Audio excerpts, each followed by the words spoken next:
The hurricane season runs from June 1 through November 30. It normally peaks between August and October. Be prepared. If you live in low-lying or flood-prone areas, be prepared to evacuate. These areas are at risk of fast and dangerous flooding. Give yourself enough time to pack, secure your home, and go. Inform your friends and family that you're leaving. Pay close attention to advisories about closed roadways and bridges. Monitor your radio or television for weather updates and instructions. Be prepared.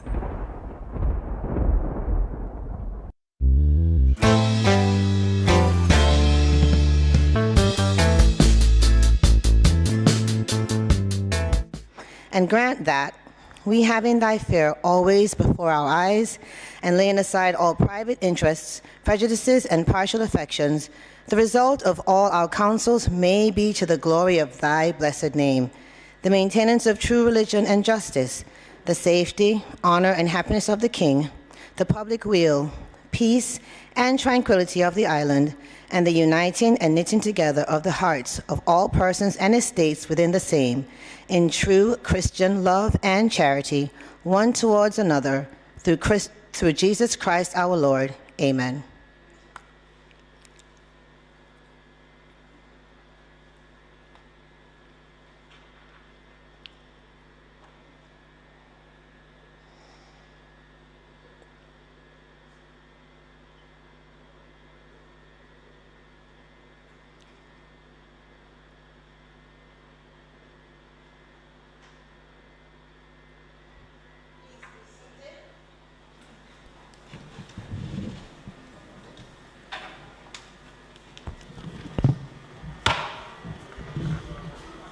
This honorable House now resumes its sitting. Call of the roll.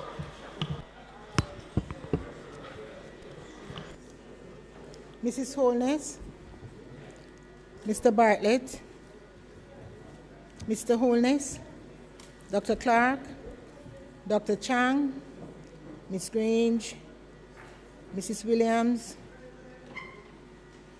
Mrs. Malawu Fort, Dr. Tufton, Mr. McKenzie,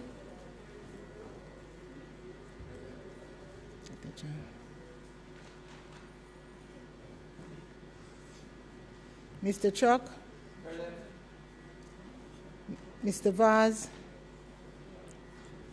Mr. Charles, Mr. Green, Mr. Warmington, Mr. Morgan, Mr. Hutchinson, Mr. Terry Long, Ms. Smith, Dr. Dunn, Mrs. Cuthbert Flynn, Mr. Main, Mr. Davis, Mr. Witter,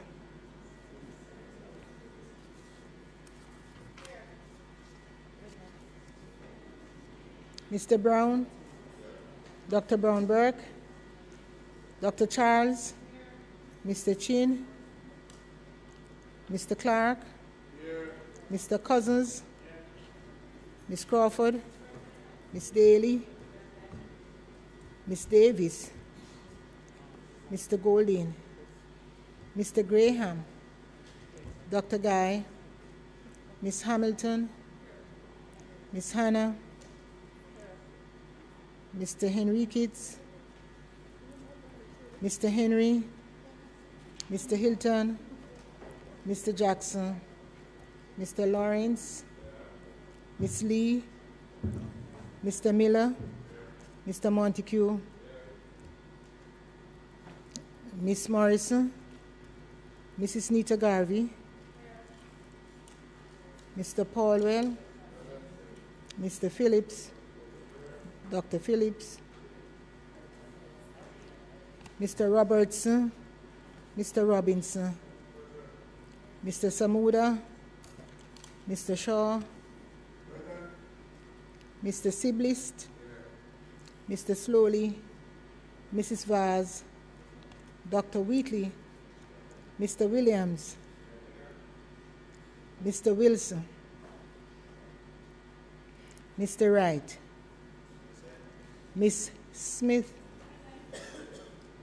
Mr. Charles,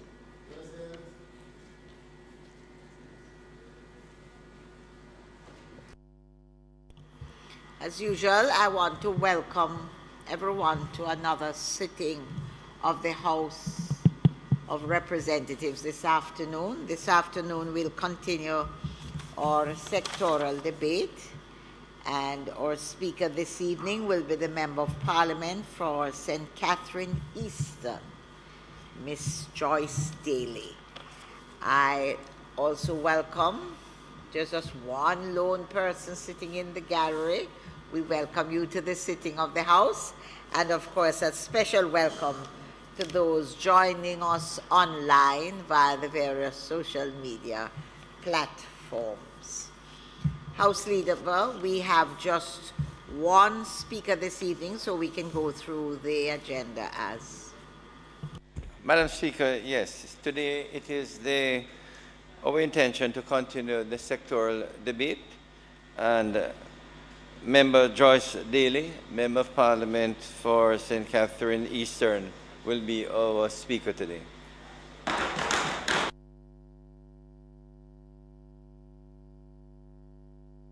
Statements by ministers, announcements.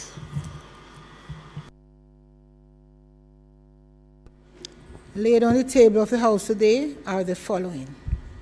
Ministry paper number 50 to 52 of 2023, entitled Cabinet Agenda Issues, dated January 6, 23 and 30, 2023. Ministry papers number 53 to 56 of 2023, entitled Cabinet Agenda Issues, dated February 6, 13, 20 and 27 of 2023. Ministry paper numbers 57 to 60 of 2023, entitled Cabinet Agenda Issues, dated March 6, 13, 20 and 27. Court of Appeal Annual Report for 2021. The Court of Appeal of Jamaica Annual Report for 2022. The Integrity Commission's addendum to the Special Report of Investigation into allegations concerning act of impropriety, irregularity and corruption in the issuance of firearm user licenses to persons of questionable character.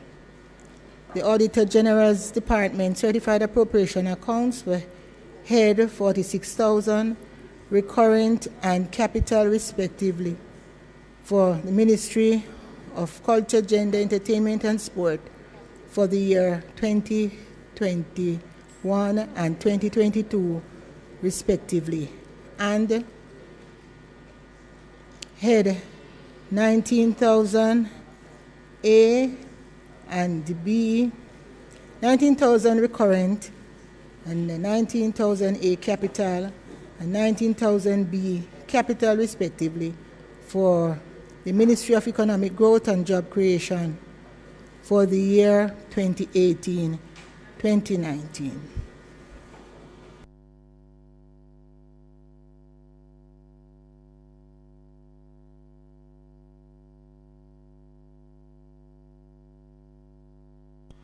Bills brought from the Senate, petitions, papers, reports from committees, notices of motions given orally, questions and answers to questions, motions that be made at the commencement of public business requiring notice, motions relating to sittings of the House, motions for leave to introduce bills, presentation of bills without leave of the House first obtained, public business. Madam Speaker, if I may, I believe I heard the clerk laying an addendum to a report on the FLA. Yes. I would seek your permission, once I do a quick read, if it is possible, to make a statement on the motion of adjournment. It is very unusual for an addendum to come for a report that is over 1 year old. Okay. So I'm going to have a quick read. Very well. and seek your permission. Very well, member. Public business. Yes, public business, as I indicated, the main business for Member Dennis Daley to make her presentation, and at the appropriate time, Member Morgan can do so. Do what? Not Morgan, Montague, sorry, Montague.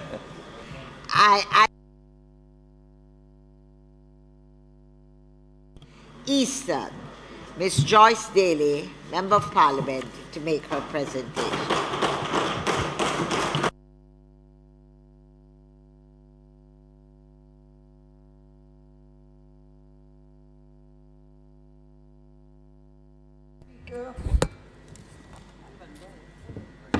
Madam Speaker, I really appreciate this moment. Madam Speaker, Proverbs 4 verse 23 states, "Guard your hearts above all else, for it determines the course of your life." Leadership is ultimately a product of the heart we have for others and the vision we have been called to lead. Madam Speaker, it is both an honor and a privilege to be here in this honorable house as a Member of Parliament representing the people of Eastern St. Catherine. I am also very proud, Madam Speaker, to be shadowing the portfolio of gender, culture, and social transformation. Madam Speaker, I must first say thanks to the Almighty God, the giver of life and grace, for continued strength and good health. Special thanks to my party leader, Mr. Mark Golding, for his support and his leadership. But most importantly, Madam Speaker, the people who put me here, the great and the most powerful. Yes. The great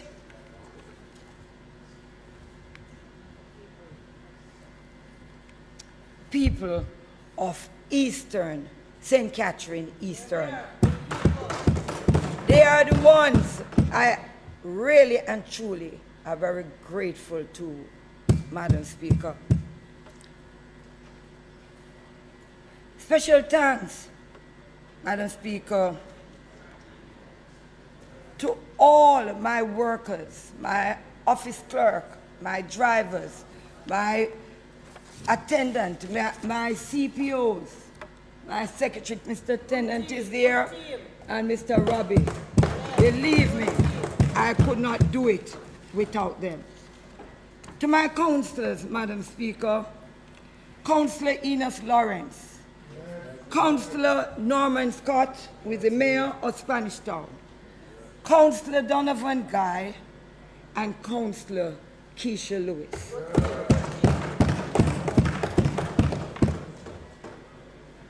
To you, Madam Speaker, you sit at the helm and lead the charge dutifully and diligently. I thank you. To the clerk of the house and your team, you have never failed to guide us in the right direction.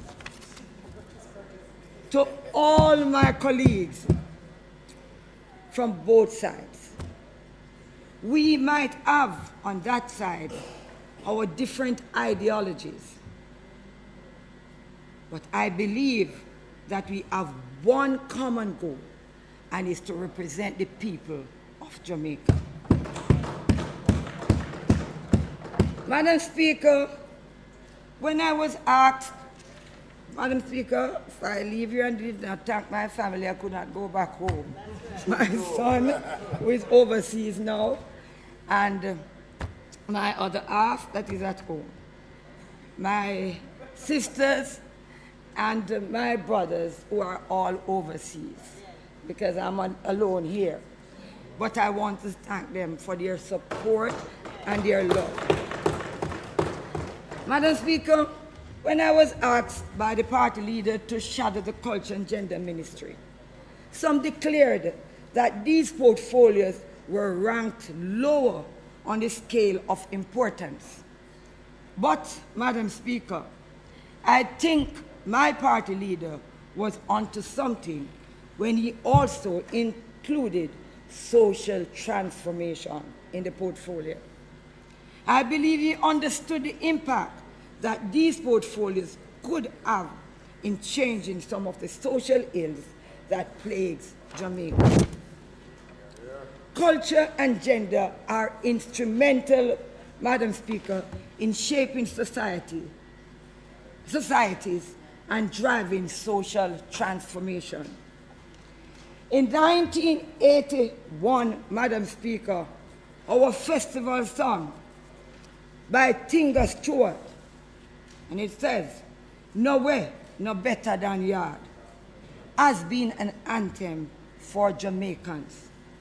But, Madam Speaker, for many, that is no longer the case. With high inflation out of control, crime and severe hardships, many are saying anywhere else probably is better than yard. For many Jamaicans, it is not the place of choice to live and work, raise family, and to do business anymore. Many Jamaicans, Madam Speaker, feel that their economic and social status is regressing.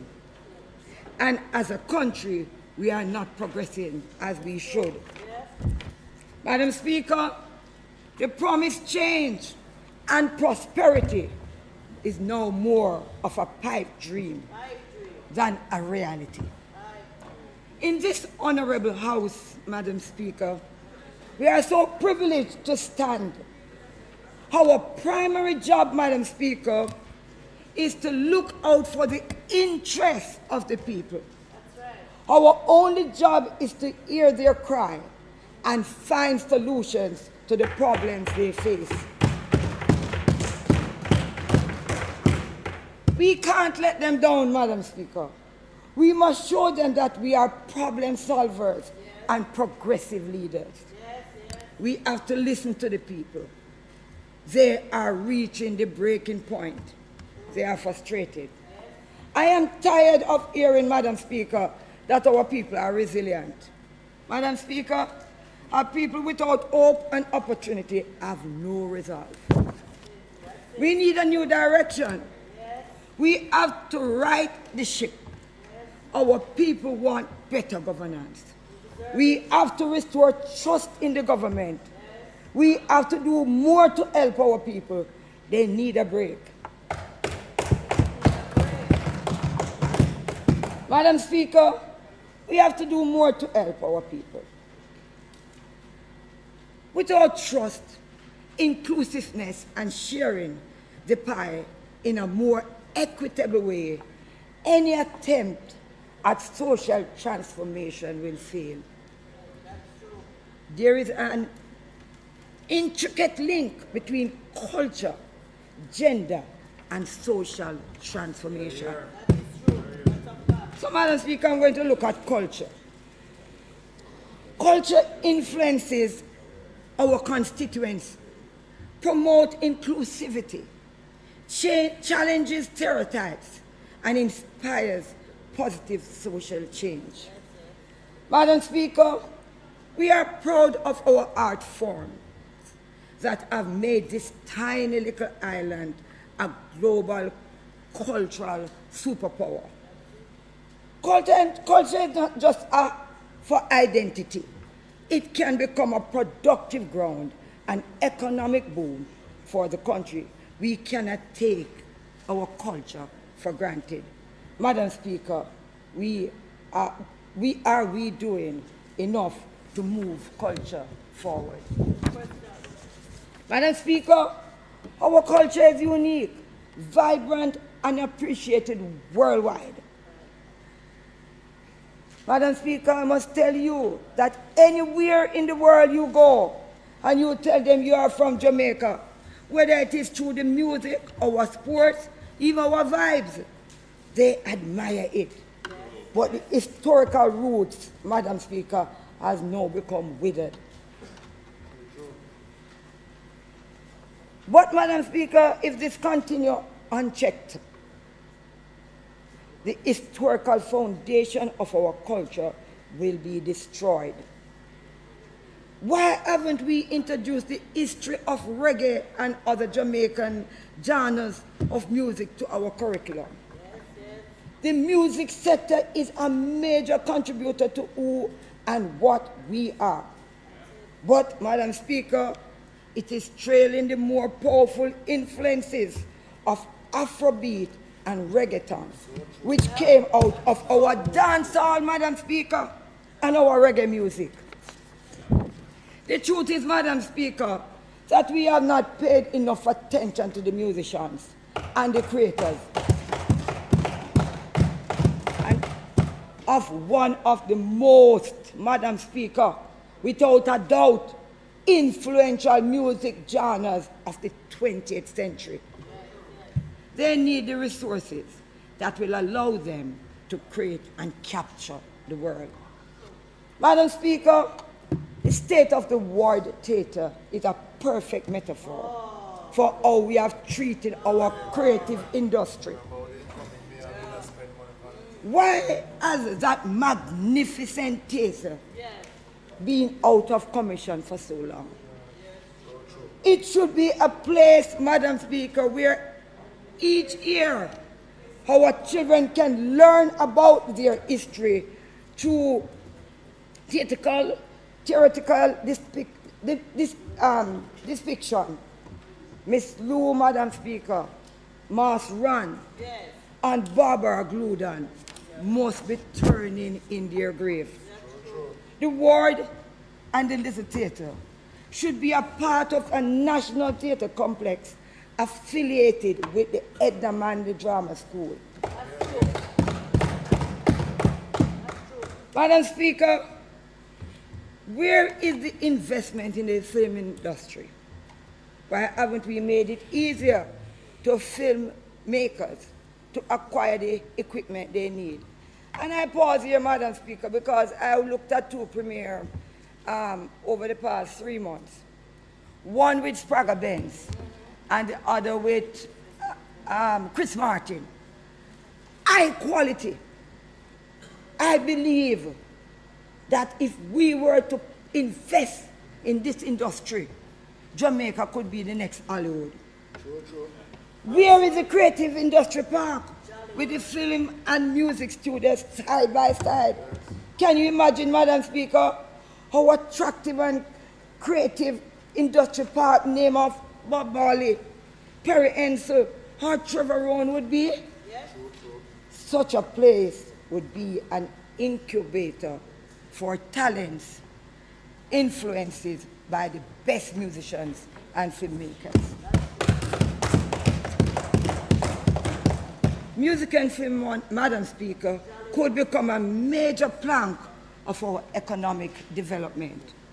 Jamaica needs to find the resources to develop these industries. The government must create opportunities for training so our young people can be trained in the latest movie and music techniques. We have some of the best Georgian buildings, Madam Speaker. I am tired of talking about it in this place. I just use my constituency of Spanish Town and its environment. Yes, because she is there too. Which have been vandalized, Madam Speaker, and abandoned. Where is the budget to restore these buildings? And I'm very serious. They could be used for educational and tourism purposes. They could become income generators for underserved communities. And I hear somebody say, community life matter. Madam Speaker, I have not even touched the surface of our culture, if honest, could change the economic outlook and the lives of so many of our Jamaicans. Madam Speaker, the budget alone can tell you for 2023-24 is woefully inadequate. If we are really serious, and I believe it, almost none. Madam Speaker, if we are really serious about maximizing our output of our rich culture, we have to take a new approach. Research has shown that participation in cultural activities contributes to our well-being and development of communities. Madam Speaker, we must dance a yard first and nurture brand Jamaica at the local level. Embracing our rich cultural heritage and developing attractions and activities will attract more locals and international visitors and lead to better job opportunities, especially, again, in the rural parishes. Madam Speaker, we know that that a rising tide lifts all boats. Sadly though, Madam Speaker, too many boats are stuck in the sand, and some of them have holes. If we don't repair the damage and give them the push they need, they will stay there and rot. Madam Speaker, I now turn to the portfolio of gender. Madam Speaker, the daily news, stories, and statistics tells a damning story of interpersonal relationships across this country. Madam Speaker, 1/3 of our women say they have experienced gender-based violence some way or the other. And Madam Speaker, we are not leaving out the men. Just this past week, it was reported that women initiate 40% of intimate partner violence. So, Madam Speaker, you realize gender-based violence is really a crisis. Much effort has been made, I'm not going to tell any lie, but gender-based violence remains an epidemic across this country.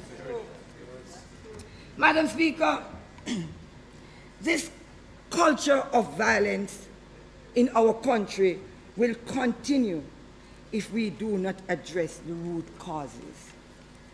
Our effort to address these issues should not be limited to talk shops. Right. We must actively engage citizens, including those from marginalized communities. Yes. Valuable, Madam Speaker, insight and solutions often emerge from informal conversations with individuals sitting on either the roadside benches or the corner shops in our communities. Madam Speaker, we must work on changing harmful cultural norms. Conflict resolution skills must be taught to every child. Teach our boys and girls to respect each other and find non-violent way to solve problems. Madam Speaker, public education must be expanded across various media platforms, featuring influencers, because you know people who can influence in a good way, from diverse backgrounds, who can inspire change among our people. Our legislative framework must be more effective in deterring violence towards our women and men. Madam Speaker, too often, small conflicts turn into big ones because there is very little mechanism to help them resolve disputes.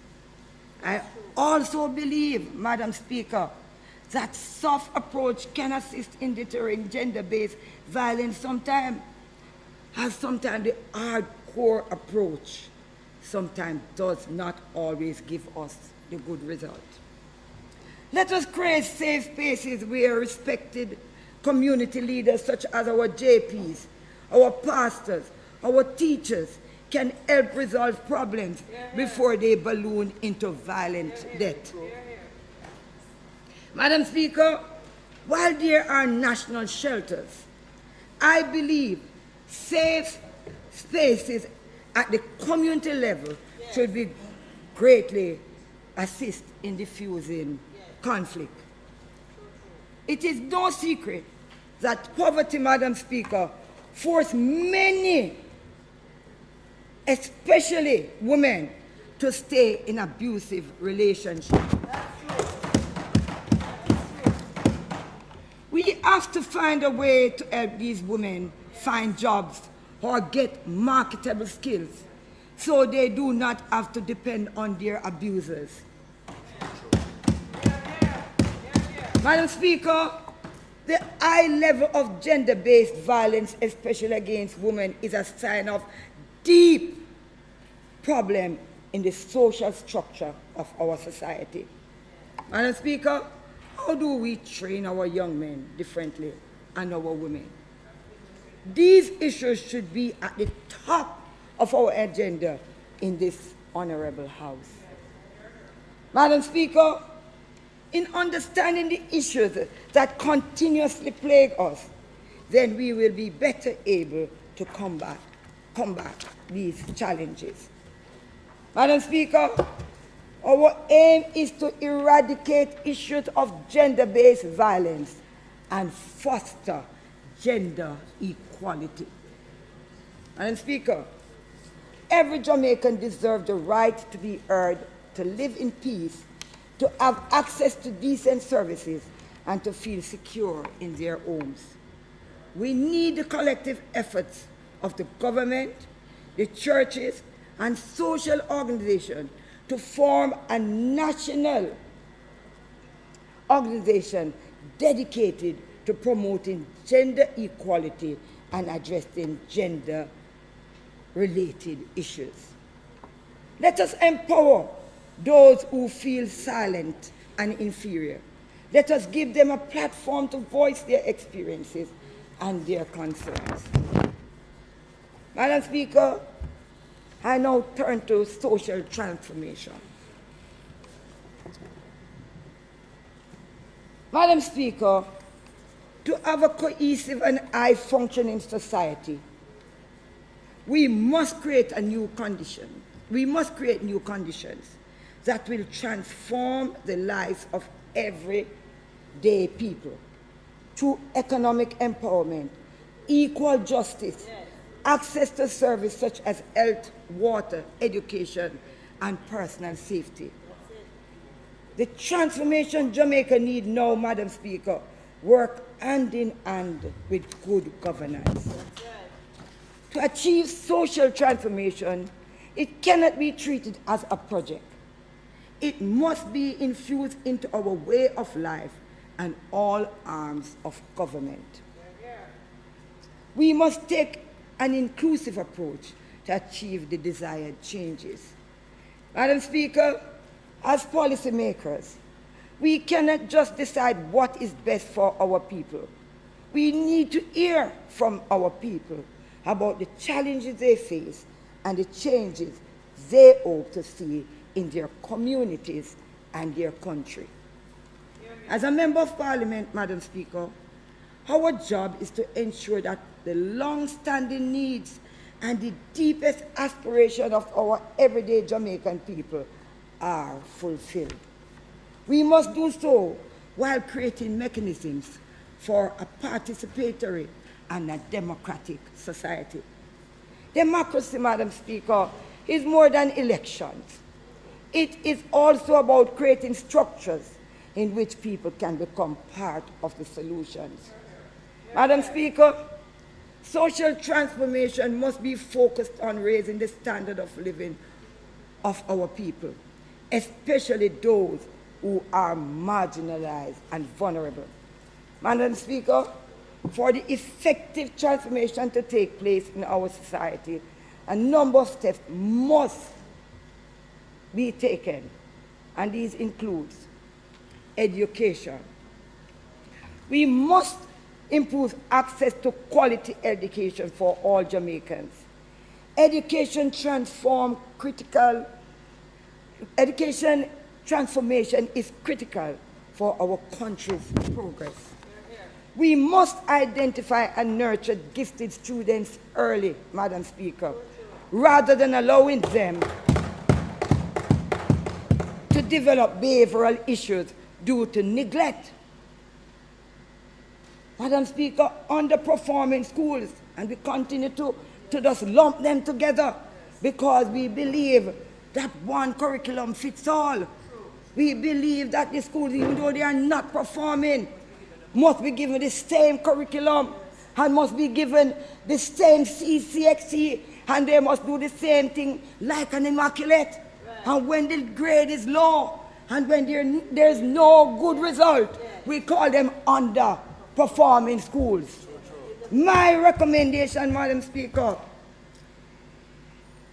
for the underperforming schools, it requires attention, and a tailored curriculum should be considered for their specific needs. Yes, yes. Additionally, Madam Speaker, we should provide the essential resources to these schools to promote an holistic development.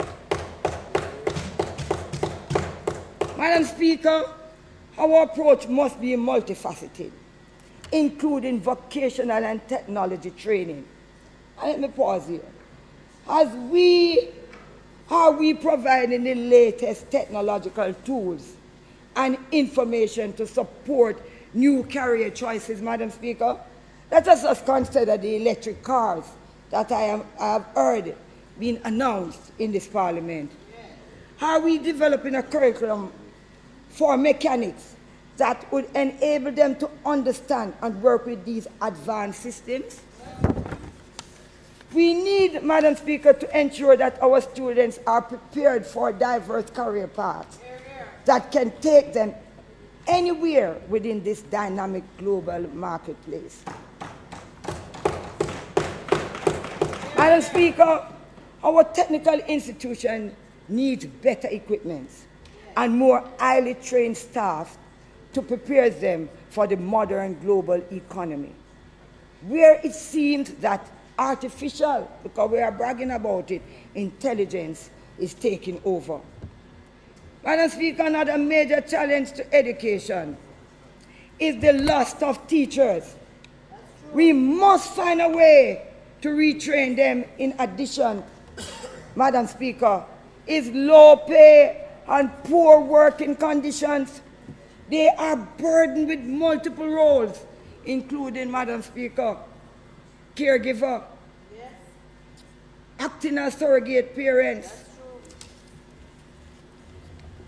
It is time to put social workers, Madam Speaker, in the schools. Madam Speaker, I am proposing that out of the 3 years of the education training for teachers, we use 1 year.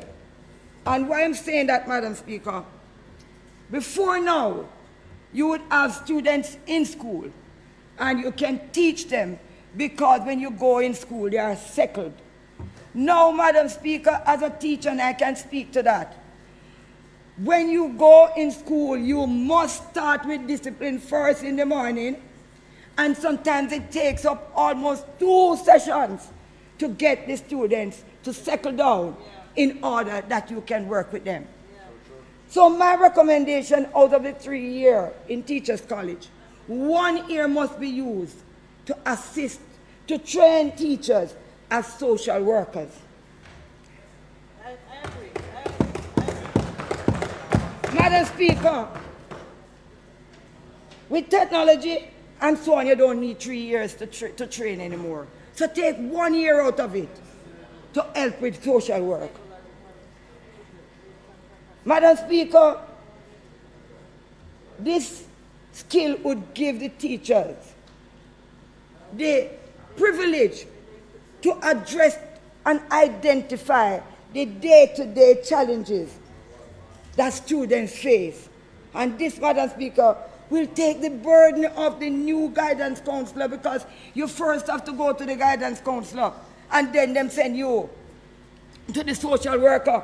So you would look at the situation in the classroom and to see whether or not you can deal with it, or you have to send it on to the guidance counselors. And Madam Speaker, let us not fool ourselves. We know we don't have enough money to employ so much guidance counselors and teachers.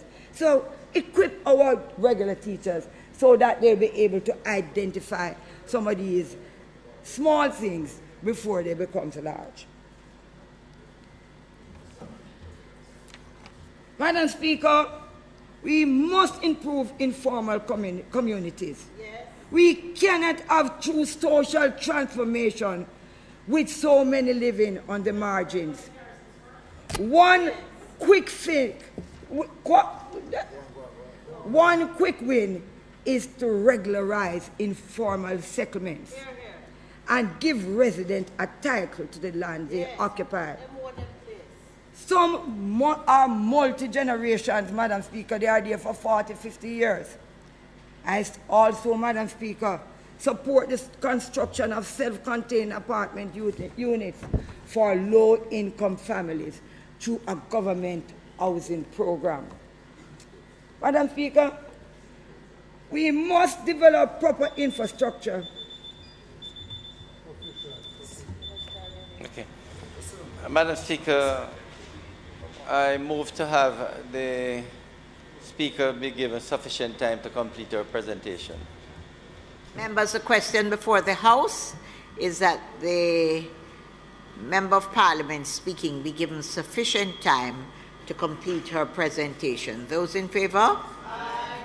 Those against? The ayes have it. Yeah. Thank you very much, my colleagues, and thank you very much, Madam Speaker. Madam Speaker, we must develop proper infrastructure across the island, including roads, drains, electricity, and water supply. Madam Speaker, this is an area where the people are losing trust.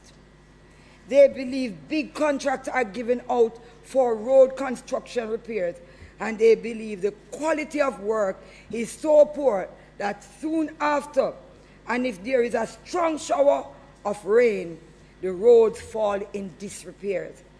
Madam Speaker, let us look no further than Spanish Town Road and Marcus Garvey Drive.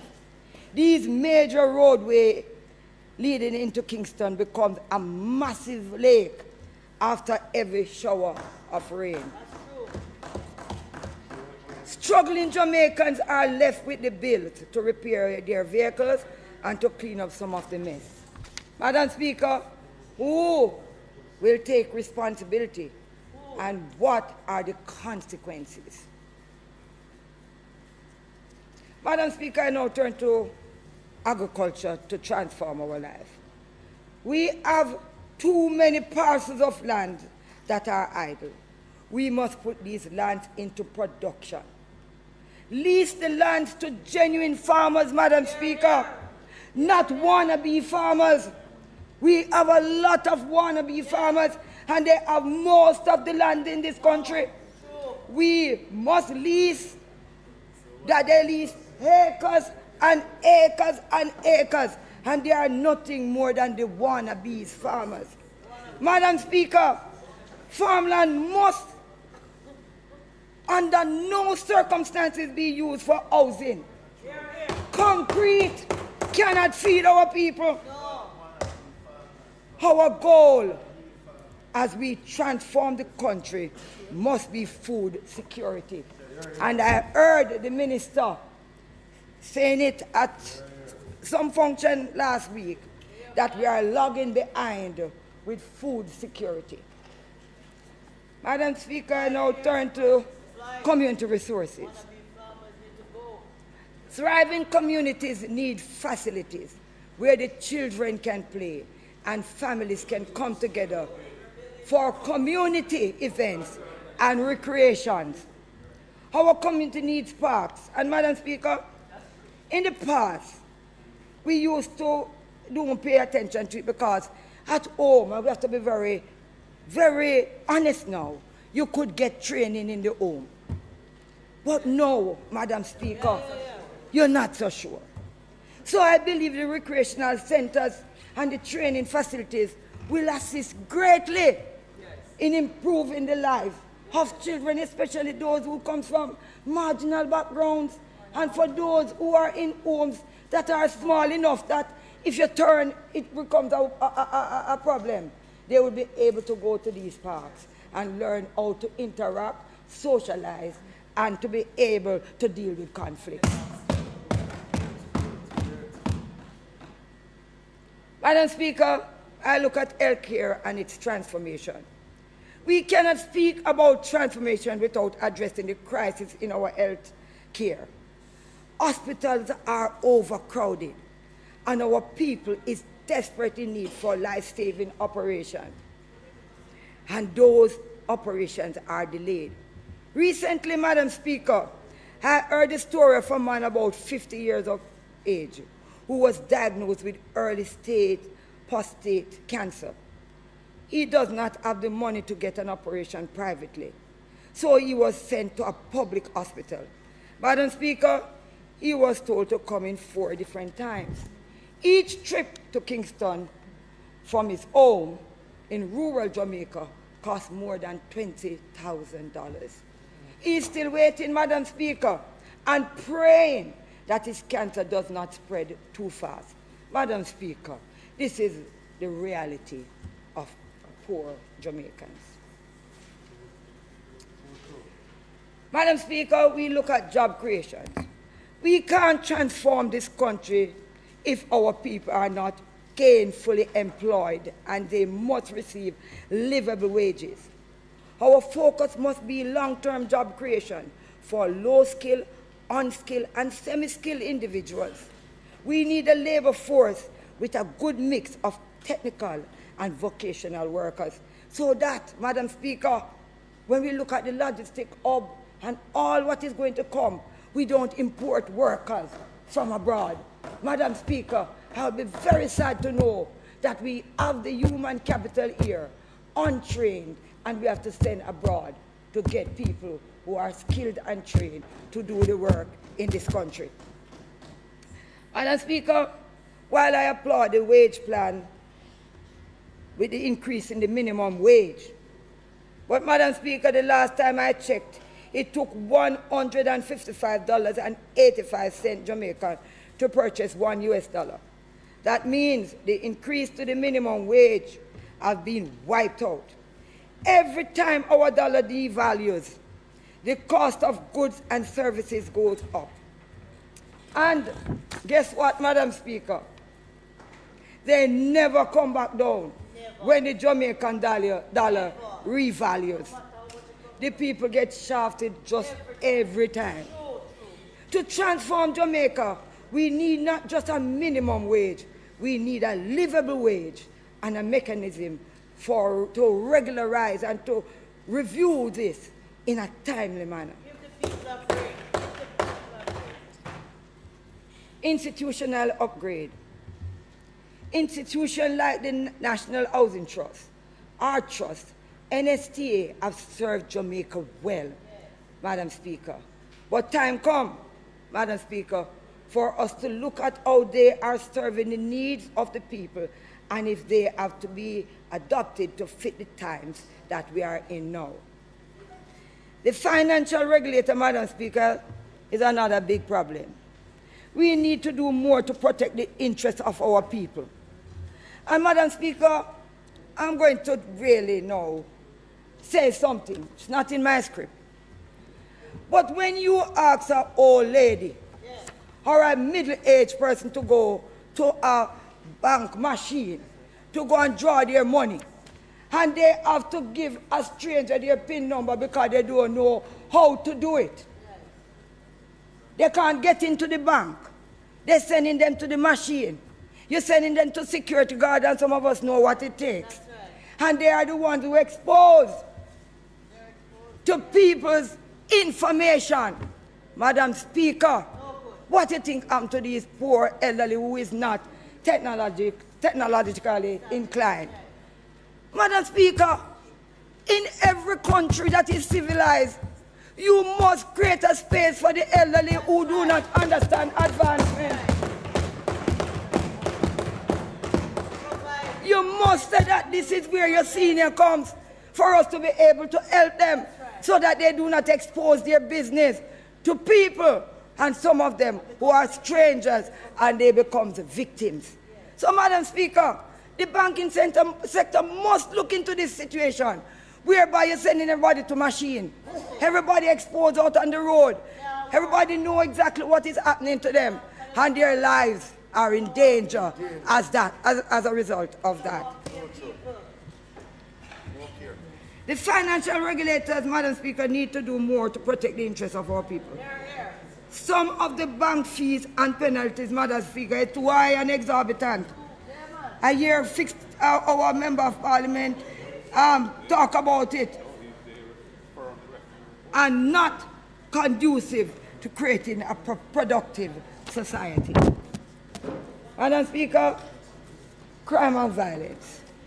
We were promised that we would sleep with our windows, our door open. Instead, Madam Speaker, we have to lock up and seek refuge behind burglar bars. Jamaica will never achieve its full potential, Madam Speaker, if our people live in fear.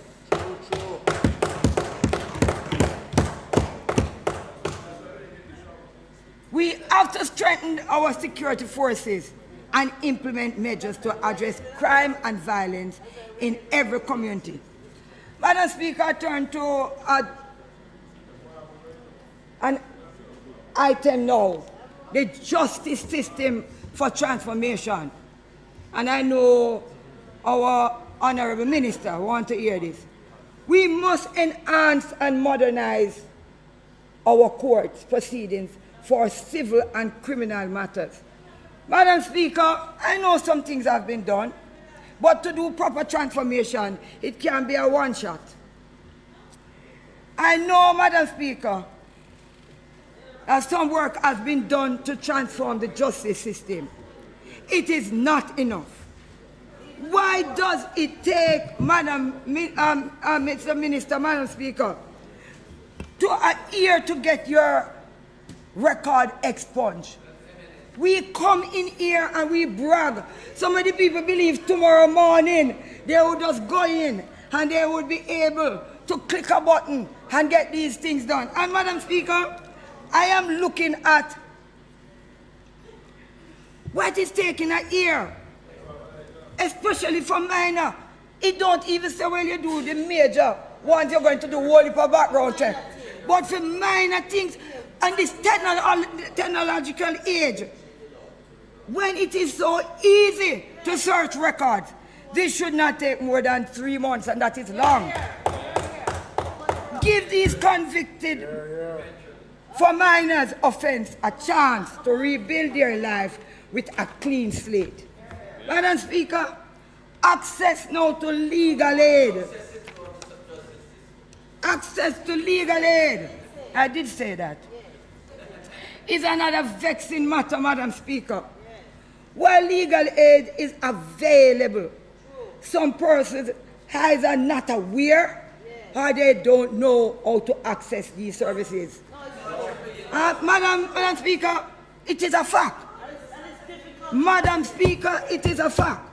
Madam Speaker, when somebody is arrested, my recommendation, the detainees should be asked if they have a lawyer, just like how you say you have a right to remain silent. Just like how you ask, you must remain silent. I think they have something that we name something like the Miranda law in the US. In the US, where you remain silent, and when you say you must remain silent as a detainee, you should be asked if you have a lawyer. And if they don't have a lawyer, they must be advised. Madam Speaker, can you protect me here, please?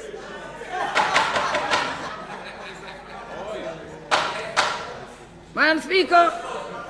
Members.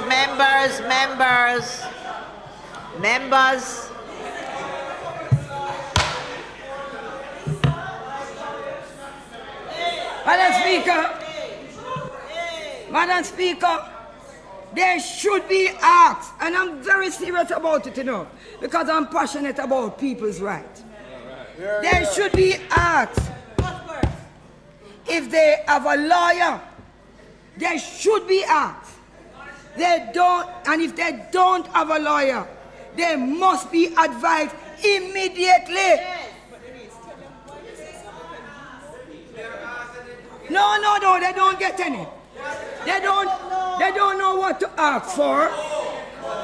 And that's what I'm telling you. But Madam Speaker, you know what's happening in this country? Let me tell you what is happening in this country. In this country. In the different government agencies. There are so much things for poor people to get, but they will never tell them. It is into fine print. Madam Speaker, we need public education to tell people is that it's our duty in here to make sure whatsoever. Madam Speaker, yes, right. As Madam Speaker, Madam Speaker, you're getting like a protection here, Madam. Yes, you're right. Madam Speaker, it is true.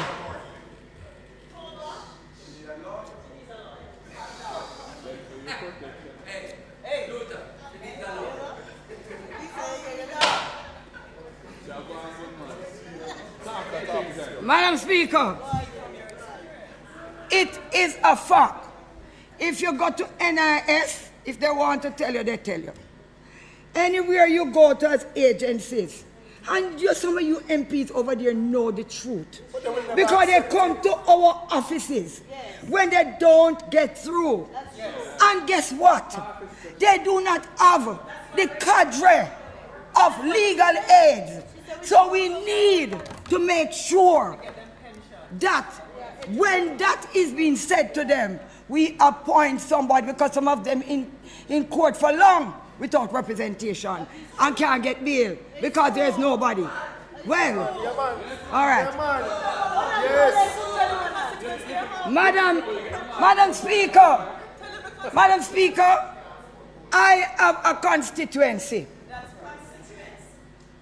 I have a whatever it is.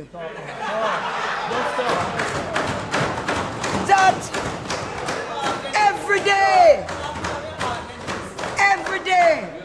people come to me, and when you send them back, it's that time they tell them. When you send them back, Madam Speaker, and say, go back to the court, go to the clerk of the court, tell them that you don't have a lawyer, because I cannot manage anymore. And Madam Speaker, you see the salary that them say big, if me get it this month, it ain't gone in a word for lawyer fee already. Madam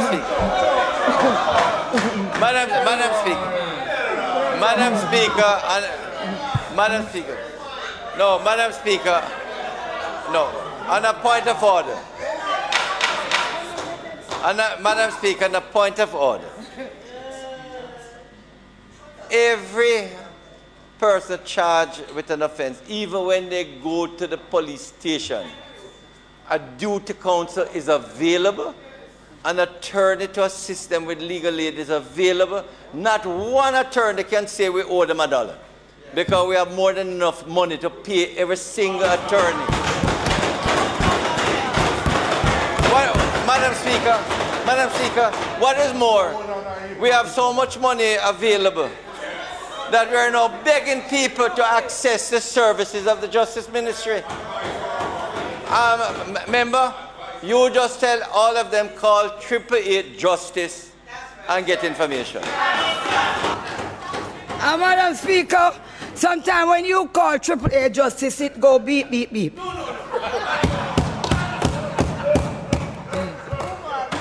Madam Speaker,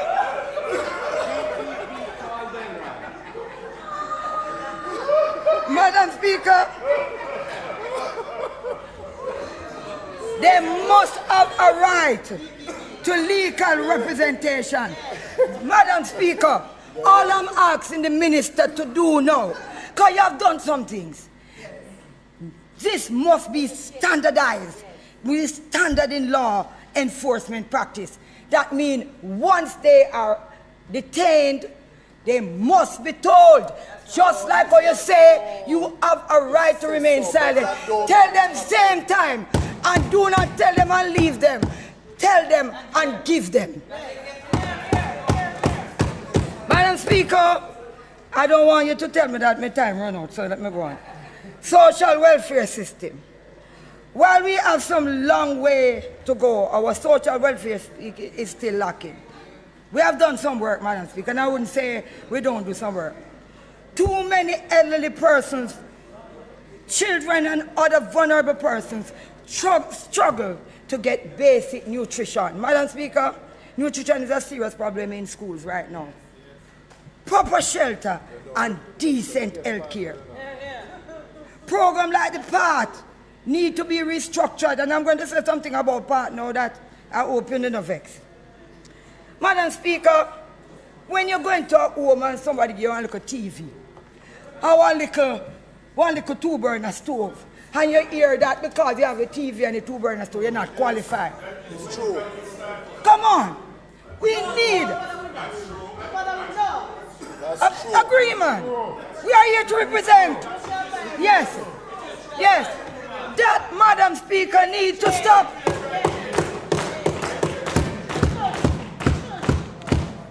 You get a TV and you get a little fridge, and then you hear say you're rich. Madam Speaker, and they are dying from hunger. If you look into the fridge, they don't have anything in there.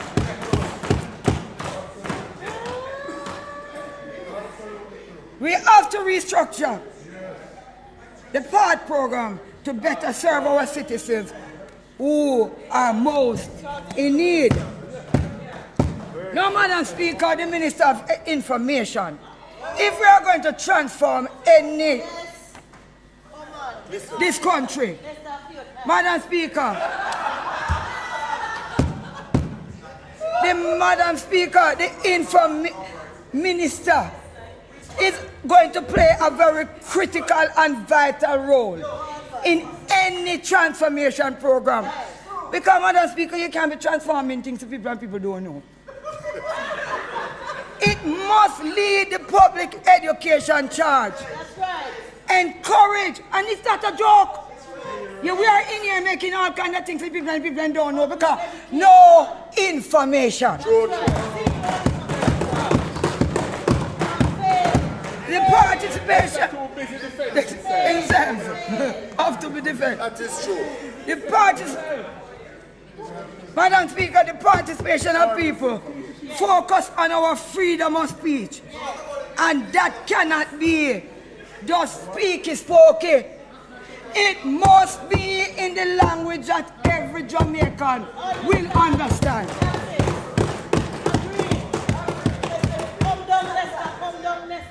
The Ministry of Information must develop programs that will help our people to understand how the government works, how the legislative agenda works, and the benefit that is available. Jamaican and all of the things that are happening in our country. Jamaican will adapt to change if we can visualize, Madam Speaker, the benefit through social transformation. Sensitization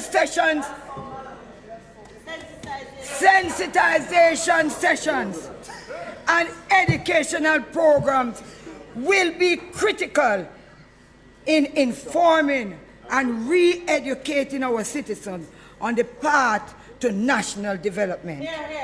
Instilling positive values and attributes in our children are also vital for social transformation in Jamaica. Engaging communities is a process of transforming our society. It's very critical. Collaborating with community groups, Madam Speaker, can lead to innovative social solutions that contribute to sustainable growth and assist in advancing the economy. Involving communities in the governance of the country enhance the democratic process and strengthens the relationship between government and the people. Now, Madam Speaker, I know and I'm sure that when the next PNP government is formed,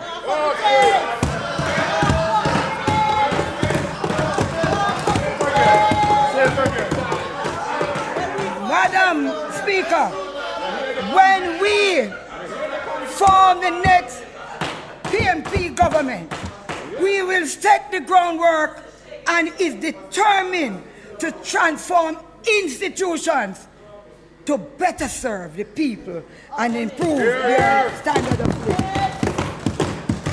Madam Speaker, I now turn to something that we glorify. And I don't see the Queen in here anymore. I don't know what happened to the King. Picture. But, Madam Speaker, our long-awaiting Republican status.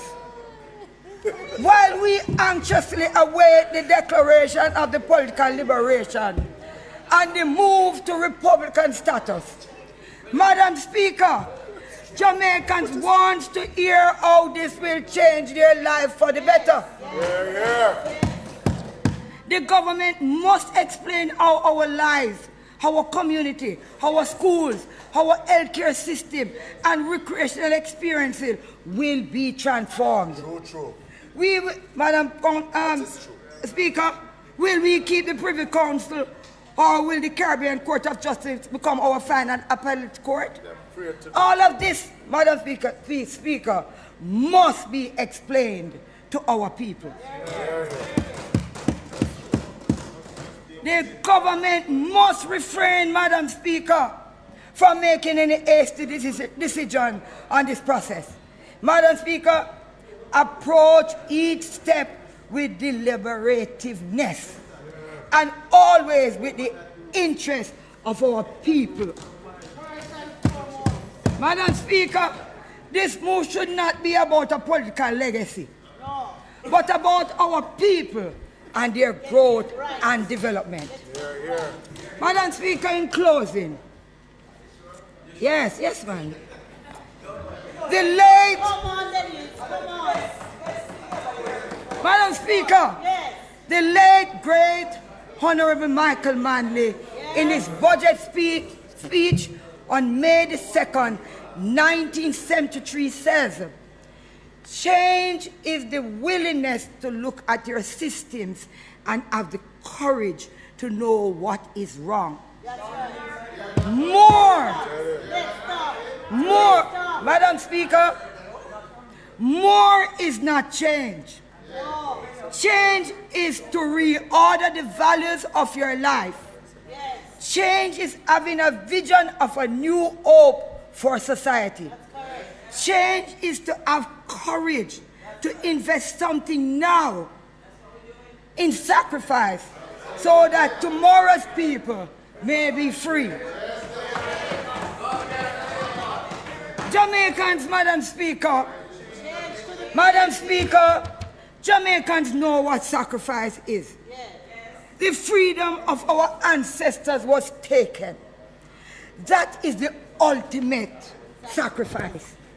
They faced the mighty British Army and the powerful slave owners in their fight to end slavery. Leaders like Norman Manley pushed for a new constitution that granted full adult suffrage. Madam Speaker, the struggle and sacrifice of the people has always led to transformation. In the 70s, the people faced down external forces and stood with Michael Manley. Through their sacrifices, we got equal pay for equal work, and every Jamaican child born out of wedlock was given legitimacy and status. It was during that time, Madam Speaker, that we got important institutions like the National Housing Trust that really transformed the life of so many poor Jamaicans. During the tenure of PJ Patterson, Madam Speaker, we saw the transformation of the country's infrastructure with beautiful highways connected one side of the island. When you're reading, you read the other part. Island to the next. And modern and world-class airport. Portia Simpson Miller led the charge for economic transformation with the economic reform program and the reduction in our debt to GDP.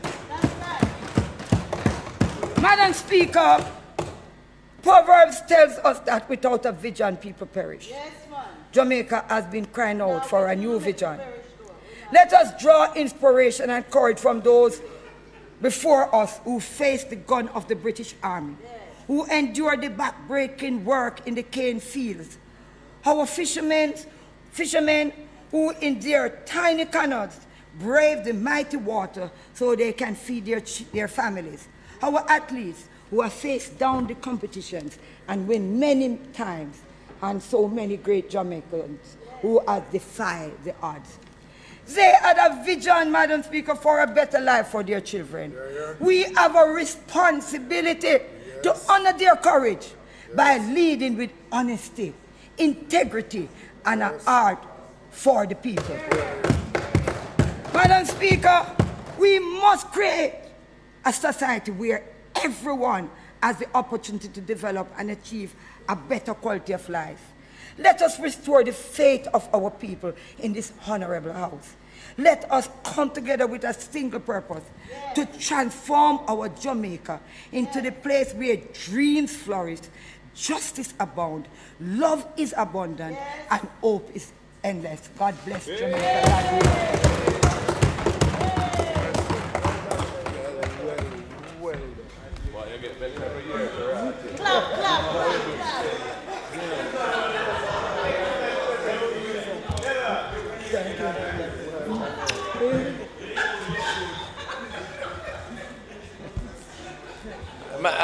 Madam Speaker, we would certainly like to thank Member Daley for their effervescent presentation.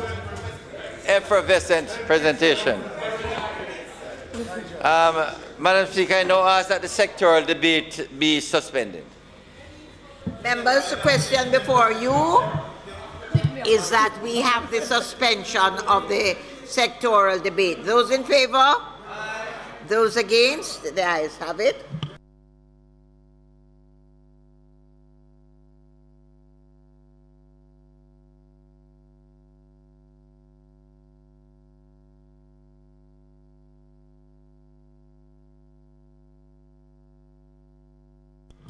Public Business Minister. Madam Speaker, I rise to introduce an act to amend the Copyright Act of 2023. This is an act that arises in the Ministry of... An act to amend the Copyright Act, of Industry, Investment and Commerce, on whose behalf I take this bill. The Copyright Act of 1993 was amended in 2015 to, among other things, provide persons with a print or hearing disability access to copies or adaptations of published literary or dramatic works with the permission of the copyright owner in accordance with Jamaica's obligations under the Marrakesh Treaty. Madam Speaker, the Act is now being further amended to enable greater access to books and other copyright works by blind, visually impaired, or otherwise print disabled and hearing disabled persons in Jamaica. These amendments are also intended to ensure that the provisions of the Act the provisions of the Act are more consistent with the Marrakesh Treaty. It is intended that such access to copyright works will empower persons with a print or hearing disability, including disabled children in private and state homes, and those enrolled in educational institutions who would not otherwise have access to such works.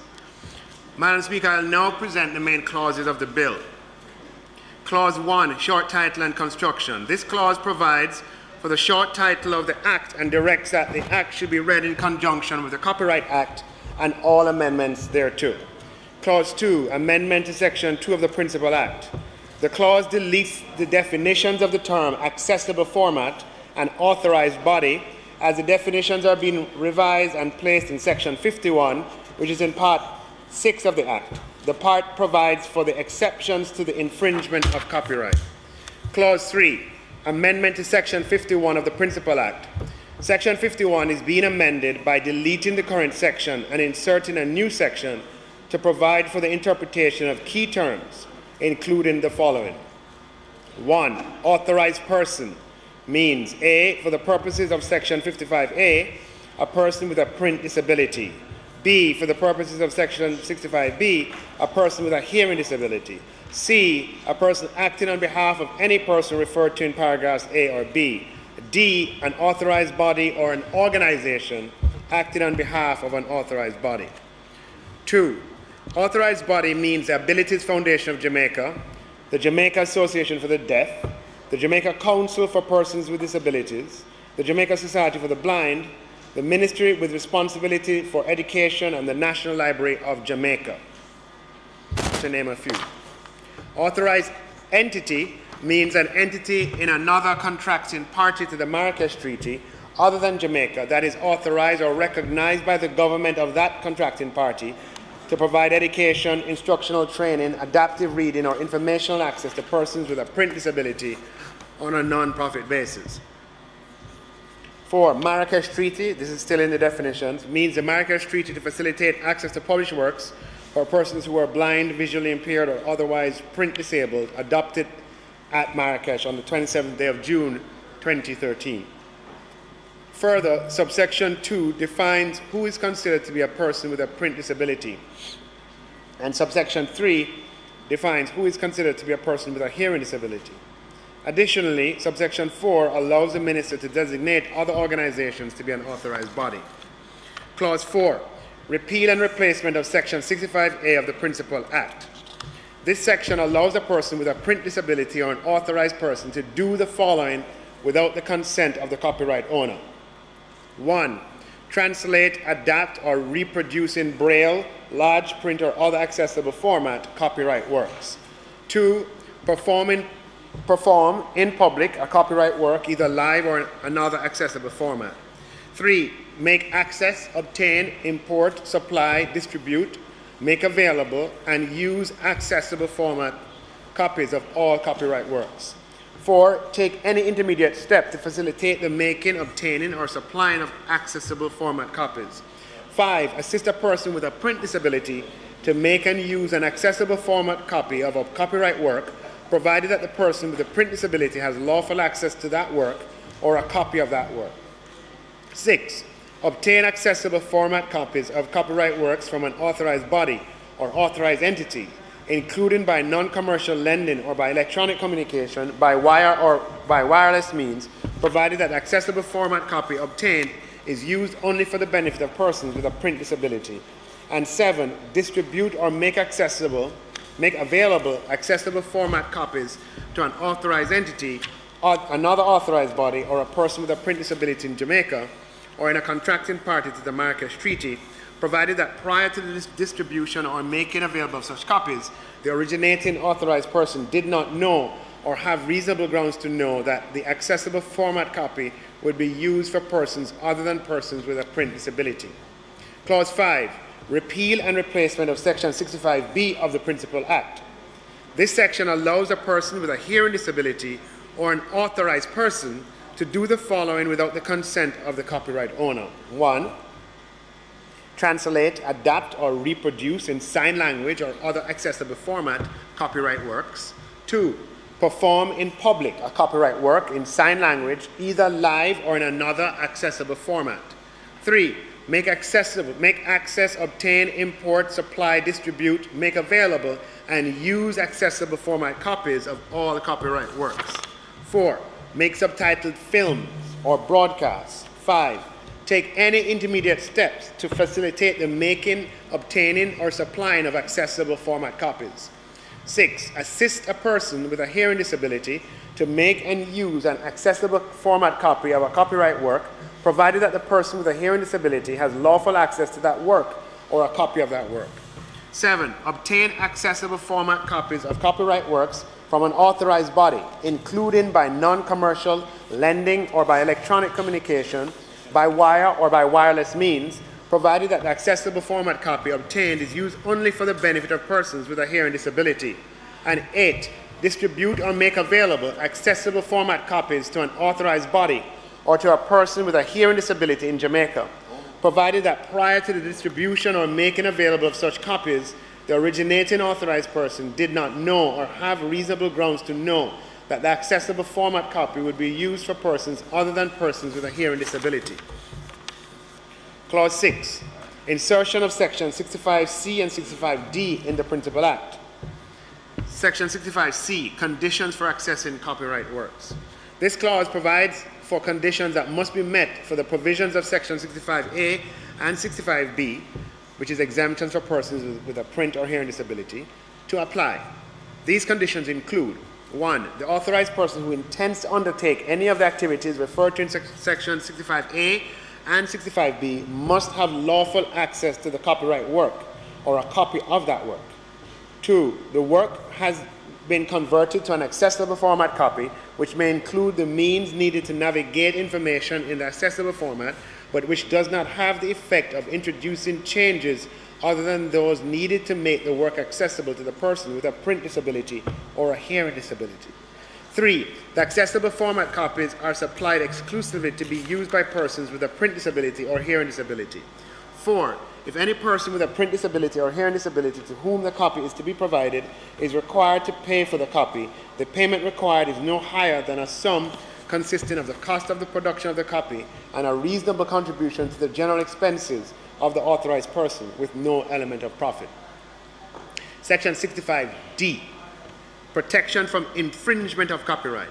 This section provides that the circumvention of a technological protection measure for any of the purposes referred to in Section 65A and 65B shall not be deemed a commission of an offense or infringement of any copyright in the work. The memorandum stipulates the key objectives of the Act.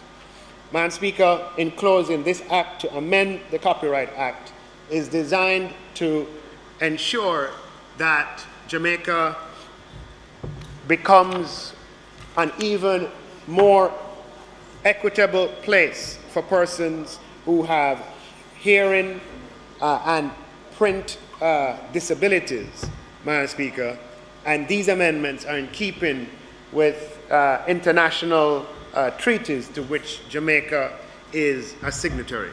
I now invite other members of this Honourable House, Madam Speaker, to support the passage of this bill. Madam Speaker, the proposed changes are what I would call progressive changes. We are seeking to expand access to those who are from the, what we may term, differently able community, blind and other persons who have disabilities, to ensure that they can access content, but also that their own content can be developed. So this is the type of legislation that we certainly would support, and we hope that the members of that community can take full advantage of it.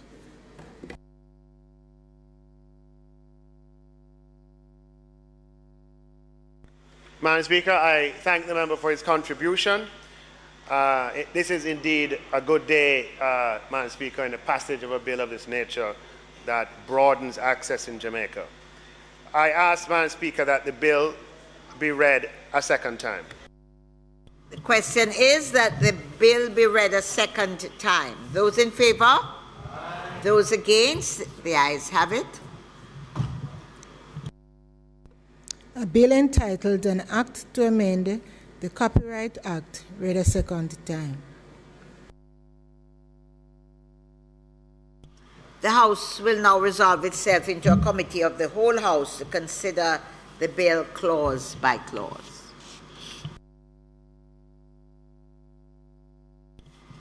Members, I put clause 1. Those in favor? Those against? The ayes have it. I put clause 2. Those in favor? Those against? The ayes have it. I put clause 3. Those in favor? Those against? The ayes have it. I put clause 4. Those in favor? Those against? The ayes have it. I put clause 5. Those in favor? Those against? The ayes have it. I put clause 6. Those in favor? Those against? The ayes have it. I now put the title and the enacting clause. Those in favor? Those against? The ayes have it. Members, the question, therefore, is that I report the bill to the House as having passed committee stage without any amendments. Those in favor? Those against? The ayes have it. Go ahead. Madam Speaker, I now ask for third reading of the bill. Member. Sorry. I do report the House, as well to the House that the bill has passed committee stage with no amendments. Question is that the bill be read a third time. Just before the question is put, Madam Speaker. The question has been put. Well, the bill, I just announced for the bill to be read a third time. May I make some observations, Madam Speaker? Not for changes, obviously, because you've just gone through the committee stages. There's some comments, mainly to the minister or the ministry, about the state of the bill and where it is. Could you create my indulgence just a minute? Go ahead. Thank you, Madam Speaker. Madam Speaker, sorry, I actually was just having a quick consultation with someone from the community, from the disabled community, because I had some information and just needed some clarity. And the point has been made, Madam Speaker, and I think it bears consideration, that the consultation that are necessary for a bill of this nature affecting the community has not really happened, has not happened. And we're passing the bill. For one, we have not signed the bill, the treaty itself. The legislation is moving, which for good reason sometimes that happens and needs to happen. But the consultation that is necessary, that one would have thought would have happened before a bill of this nature is brought, affecting a narrow community, but a critical community, because this bill is really about integrating the community into society and making an inclusive, that community an inclusive part of the society. You would have thought that on such a bill there would have been consultation. There has been none, if at all. And I think that that needs to be remedied. We just listened to the presentation just now from your colleague Joyce Daley, who decried the fact that so often we do these things in Parliament and the very beneficiaries, that we, the intended beneficiaries, are not even aware of what it is that we are passing in their, for their benefit. This is one example. We have not signed the bill, the treaty. We have not given them the public education on the bill, and those are defects that must be corrected if we really intend to benefit the affected community, and it's very important, Madam Speaker.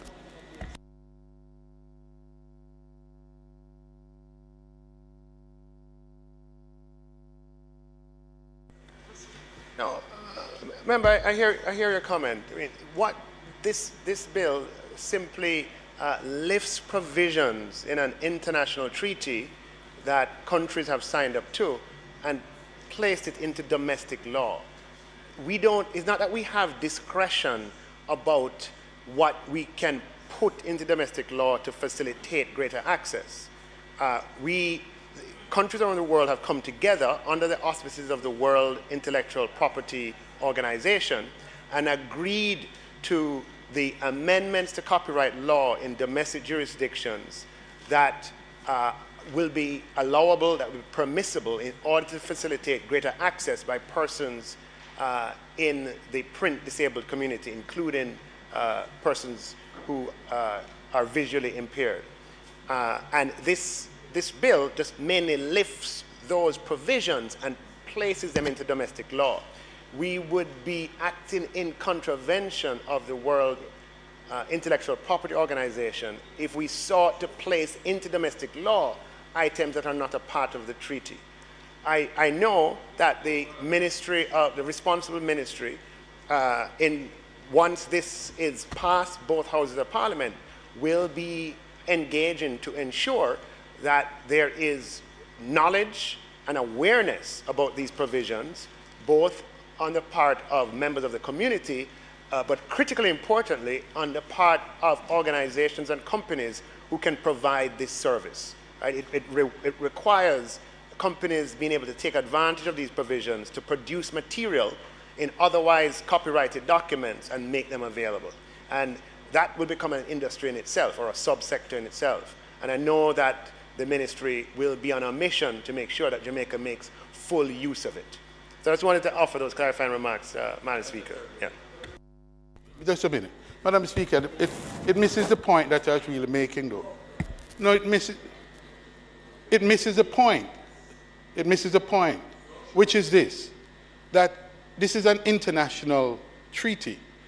I understand that's why there's no objection about putting it in domestic legislation for the benefit of the affected community. But there's another component of this treaty. It's a treaty for the reason that it's a cross-border arrangement. And whatever the material that we may produce in Jamaica, some of that material can be either exported or imported into Jamaica. And this treaty allows for that. And that's why the treaty element, the cross-border aspects of it, is important, and it still is important that the treaty itself be signed, notwithstanding the passage of or the amendment to the domestic legislation. And that's the point I was making. It has been noted, member. I now ask that the bill be read a third time. That's it.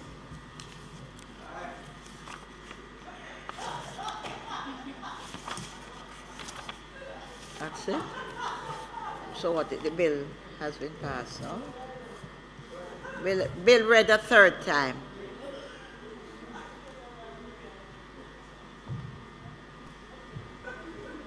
A bill entitled An Act to Amend the Copyright Act read a third time and passed. Good.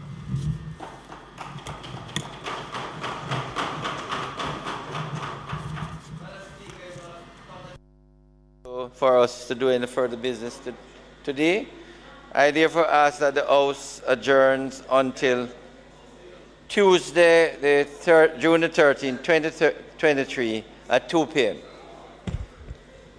I know the member asked permission, but just before you stand, member, I want to remind all of us that there is the continuation of the midterm training for all of us as parliamentarians. That will continue next Tuesday. You're reminded to join in and refresh your minds and brains. Member, you wanted to raise something, you said? Yes, Madam Speaker, on the motion of adjournment. Madam Speaker, thank you very much for this opportunity to address this matter of national importance as it concerns the Integrity Commission and whether it carries out its investigative functions in a manner that is fair, impartial, and thorough. This is relevant to every civil servant, every teacher, every policeman or army officer, every public servant, every Jamaican who falls under the Integrity Commission Act. Last year, Madam Speaker, the Integrity Commission tabled a report after a review of the Firearm Licensing Authority between 2012 and 2018. This report was laid in March last year in this Honorable House. At that time, Madam Speaker, I indicated that the report was incomplete.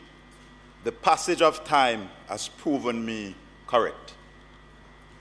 If it was complete then, why was it necessary for the Integrity Commission now to lay an addendum to the report after 1 year? And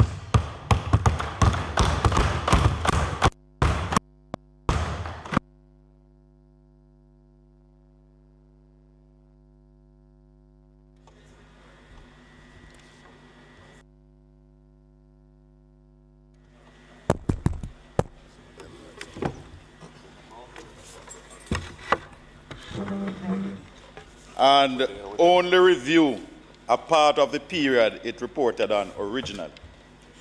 Significantly, Madam Speaker, the report then, in its recommendations, did not ask for any action to be taken against me in the discharge of my duty as the Minister of National Security. None. No recommendation was made against me, no referral to any institution for further action. None whatsoever, Madam Speaker, none. Why was that? Because I did nothing wrong and I broke no law. I, as Minister, exercised my discretion in good faith, and I acted at all times in accordance with the law and the duties cast on me as Minister under the legislation. This would explain why no recommendation was made against me, and there was no referral to any institution for further action.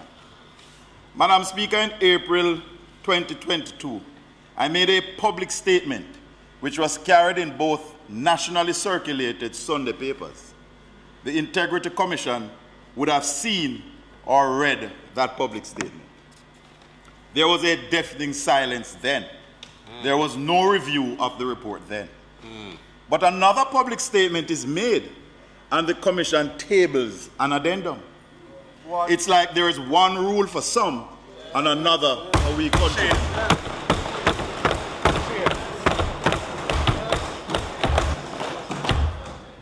Madam Speaker, this demonstrates bias, malice, and prejudice. Absolutely. This demonstrates that the investigative process of the Integrity Commission is unfair or biased and shows a lack of even-handedness as they act differently in certain circumstances depending on which person is being investigated. They have no credibility.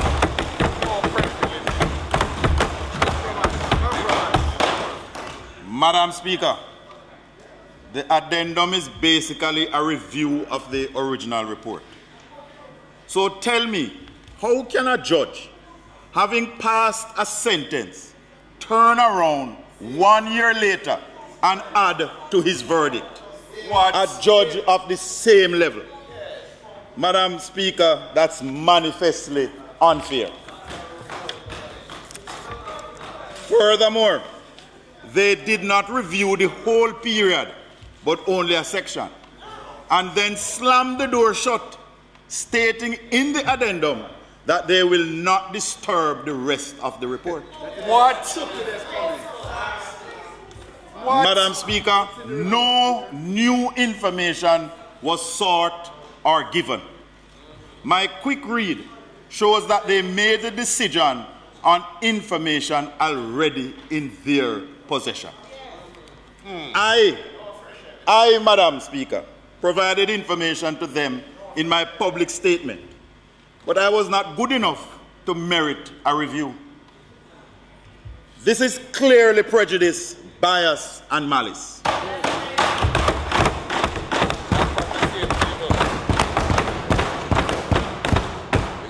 Madam Speaker, this treatment can happen to a teacher, yes, a policeman, yes, a member of the JDF, a civil servant, a permanent secretary, every member of this House. Yes.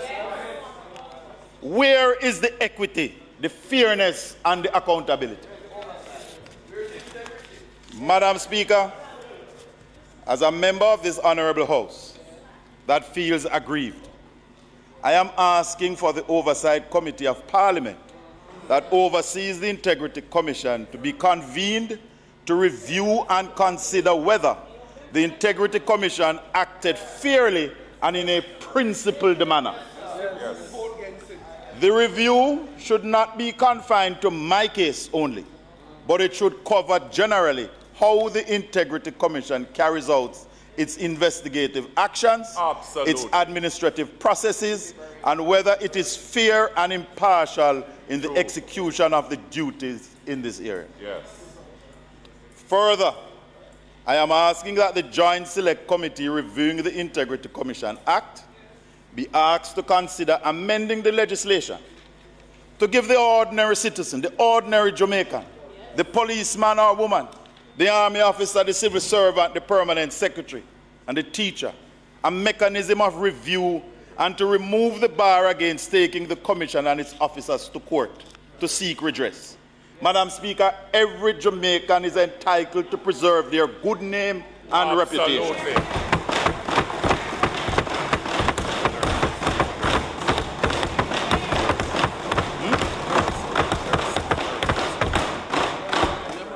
Greater care must be taken as to how we destroy that.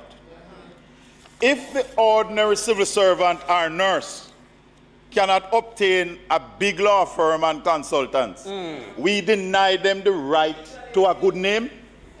No, no, no, Madam Speaker. That cannot be right. A way, Madam Speaker, must be found to have effective oversight of the Integrity Commission to make sure that they carry out their work in a manner that is fair, but at the same time ensuring that any oversight does not interfere with their independence so long as they carry out their statutory duties in a fair manner. Justice, Madam Speaker, must not only be done, it must also appear to be done. Absolutely.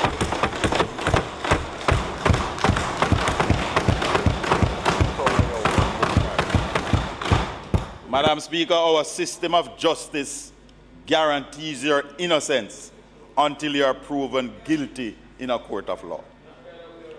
The Integrity Commission is a commission of Parliament. Therefore, it must act honorably, fairly, and justly, as it wields awesome powers which can adversely affect the reputation of persons who are investigated by it. Yes. Ordinary Jamaicans who fall under the preview of the Act must have an accessible means to vindicate their reputation when they have been treated unfairly by the Commission. An opportunity under the law must be given to the ordinary citizen for the right for their opinions to be heard. Yes. Madam Speaker, a report should be sent to the affected party and their comments should form a part of the final report to be laid in Parliament. That, Madam Speaker, is basic justice, which is the right to be heard. That's right.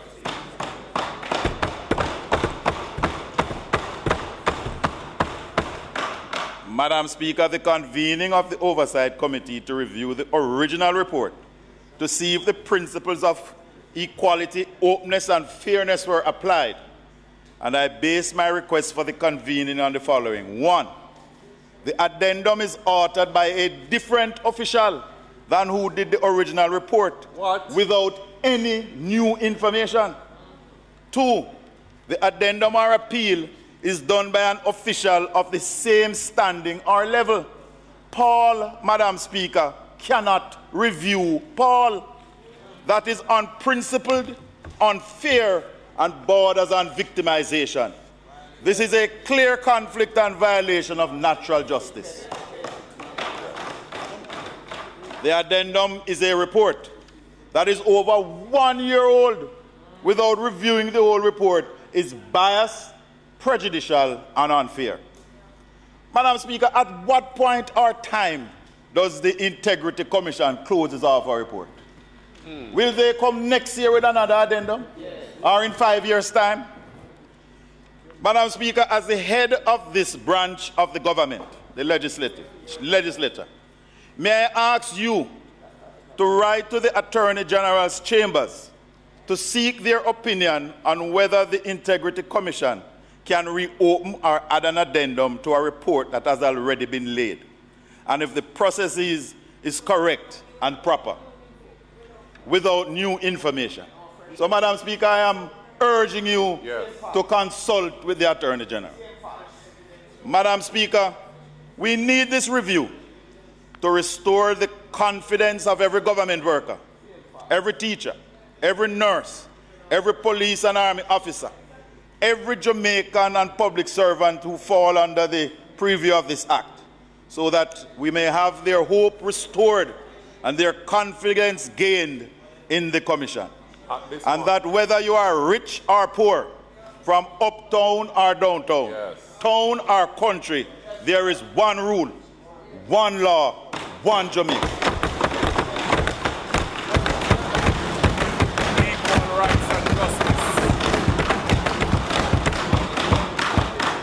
Madam Speaker, I thank you for the time and the indulgence. Thank you.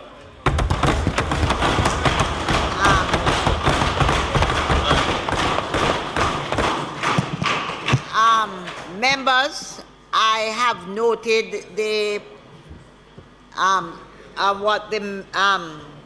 contribution of the member, and in keeping, and I also noted that there were, on both sides of the aisle, all our members of parliament were clapping in agreement.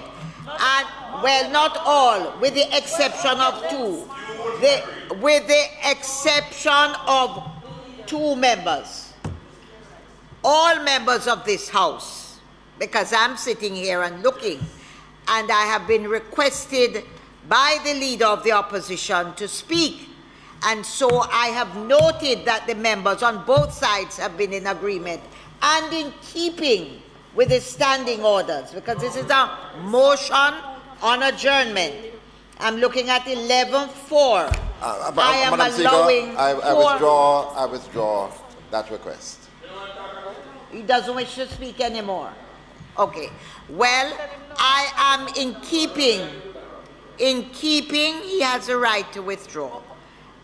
In keeping with the standing orders, 11.4, I will allow 3 members, and I see 2 hands. I was giving the leader first. 3 members, and you're allowed to speak on this motion for no more than 3 minutes.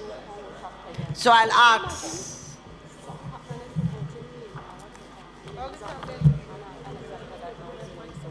No, I don't see it. What you can give?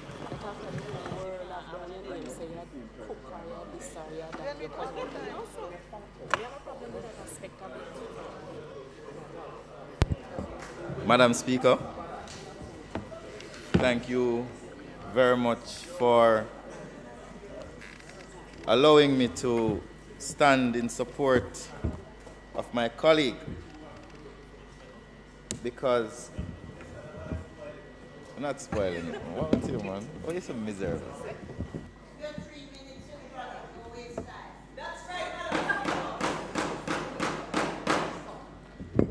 No. The reason I think I need to speak, Madam Speaker, is that in supporting my colleague, I realize that we have seen a trend in behavior, and I refer specifically to a press release that was issued by the Integrity Commission on June 6, where the Commission made allegations that statements I made could mislead the public.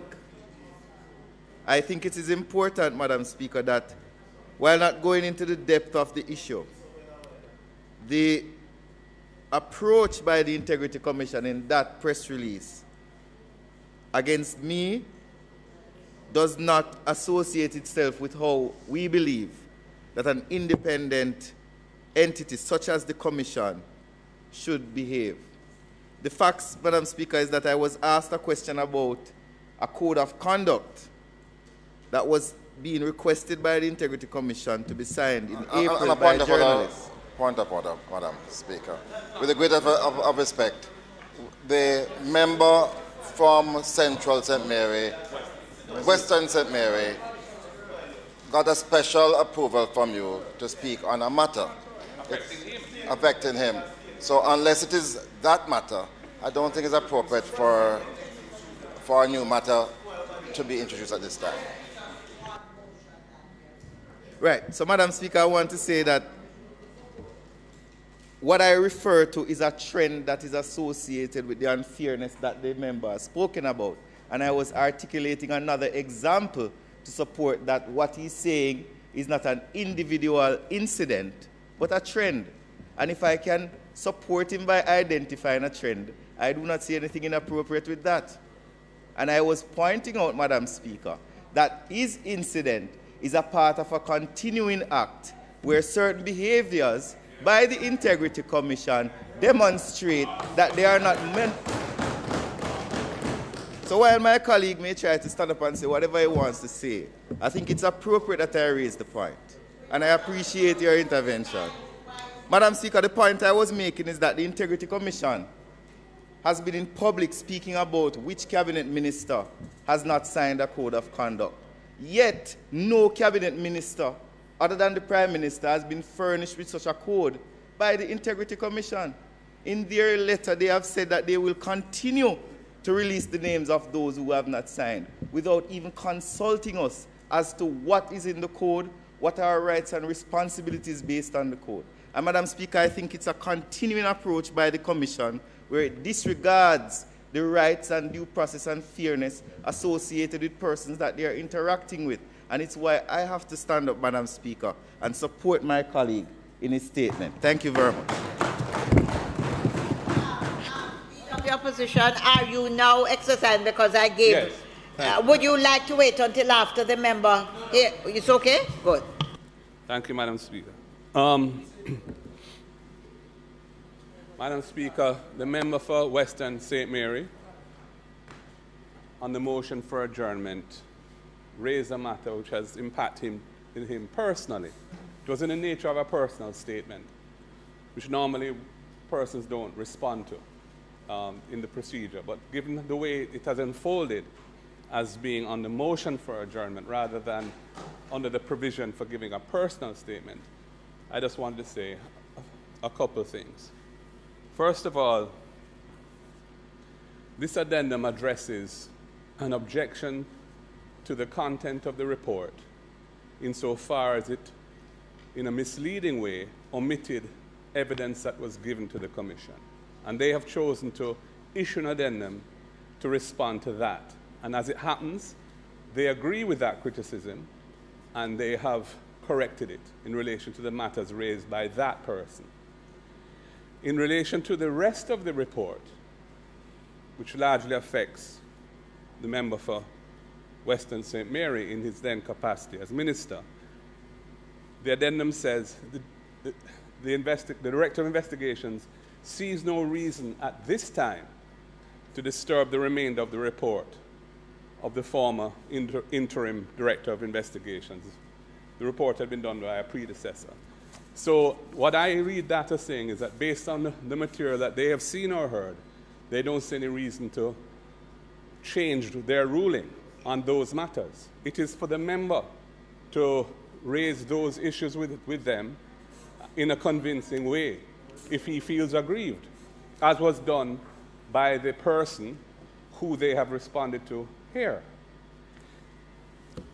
So I hope he will avail himself of that opportunity.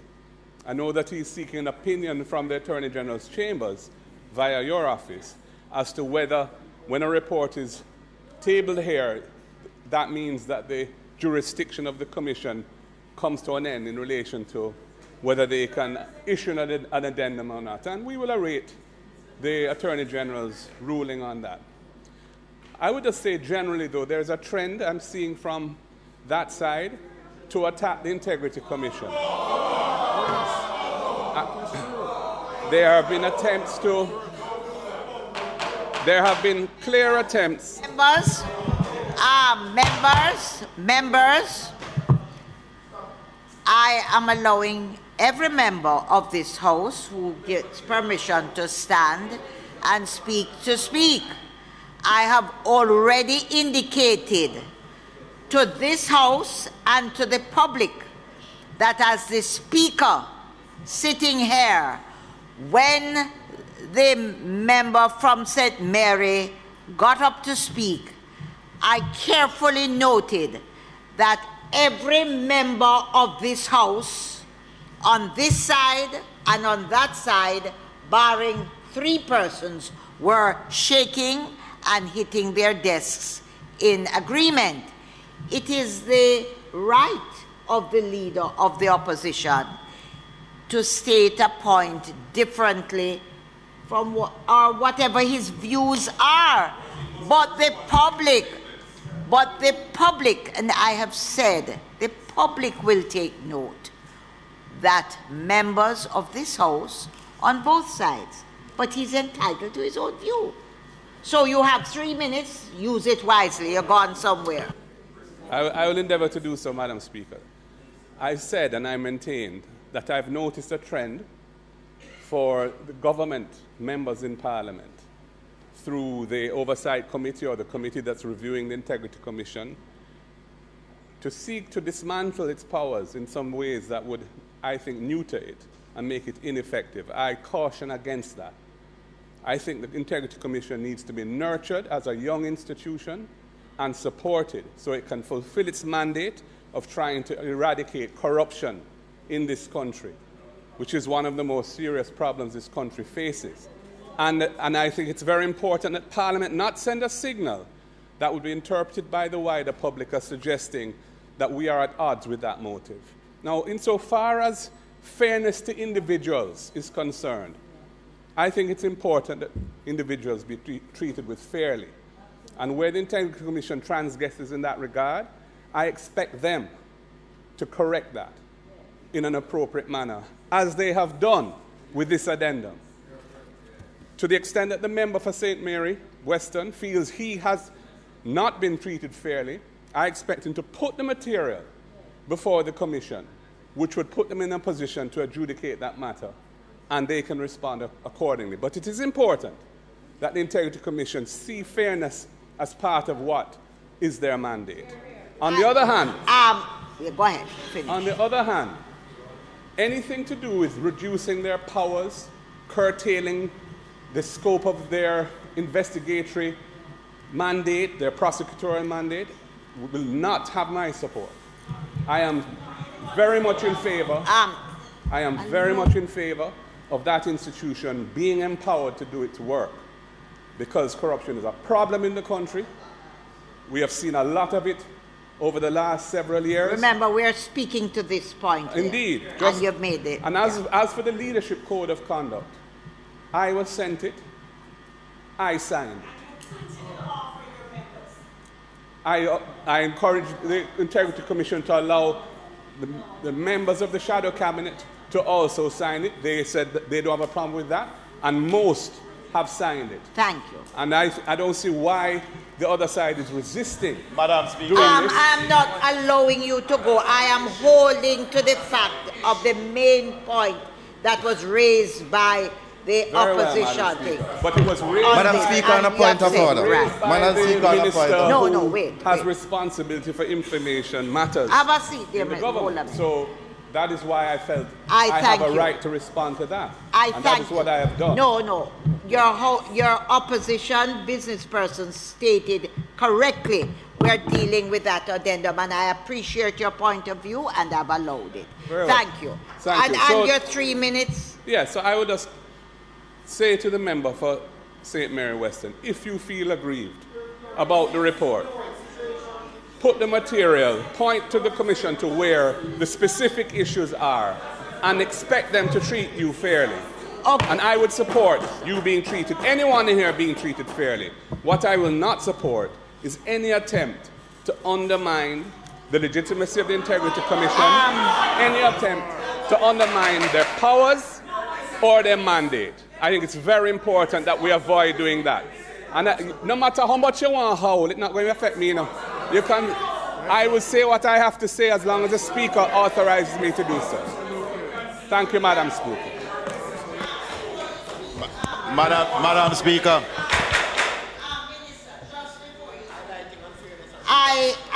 I allowed you on the basis that we're dealing with a particular fact. You are the first person who asked for permission. I gave you the permission. You said you didn't want it. You have used it. And in fact, you have gone over and above what it is we have agreed to. But may I, as a Speaker of this House, when you talk about the government side trying to minimize or whatever it is with the Integrity Commission, may I remind this House and this country that it is this government that passed the Integrity Act. And hold a minute. And may I remind this country and this Parliament that it is this government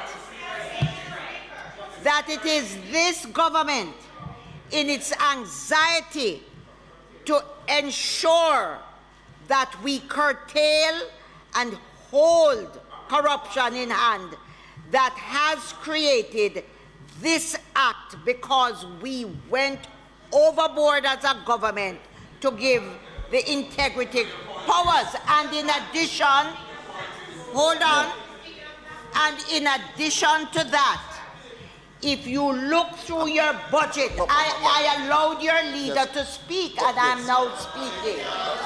And in addition to the budget, this government has supported financially all the requests necessary to make the commission effective. Madam Speaker, you know, the last speaker, Mr. Golden, Madam Speaker. I am merely stating a fact. I am stating a fact. I am sitting here. Members, just a minute. Members, will you please? Members, I ask you, a matter was raised on the motion, and the leader of the opposition asked to speak. He went overboard, but he has a right, as I said, to his opinions. Now, having said something, I am merely indicating in his overreach, as to the opinion, that he mentioned this side of the aisle, and I'm saying that this is a government that instituted the Integrity Commission, has financed it, and will continue to support it within the ambit of the law. A member from South St. Andrew was very warm and fulsome in his support of my position for justice, fairness, and equality. And I thank him very much for those. But however, Madam, to continue on the same trend, a quick read of the report. He has advised me as an eminent attorney at law, and I will take his advice, that I should write to the Integrity Commission. The addendum clearly says that the other persons did not write. They made a public statement on the 3rd of May, 2023. Exactly. And Madam Speaker, I made a public statement. In April 2022. So in other words, Madam Speaker, there's one rule over here and one rule over here. So Madam Speaker, all I am asking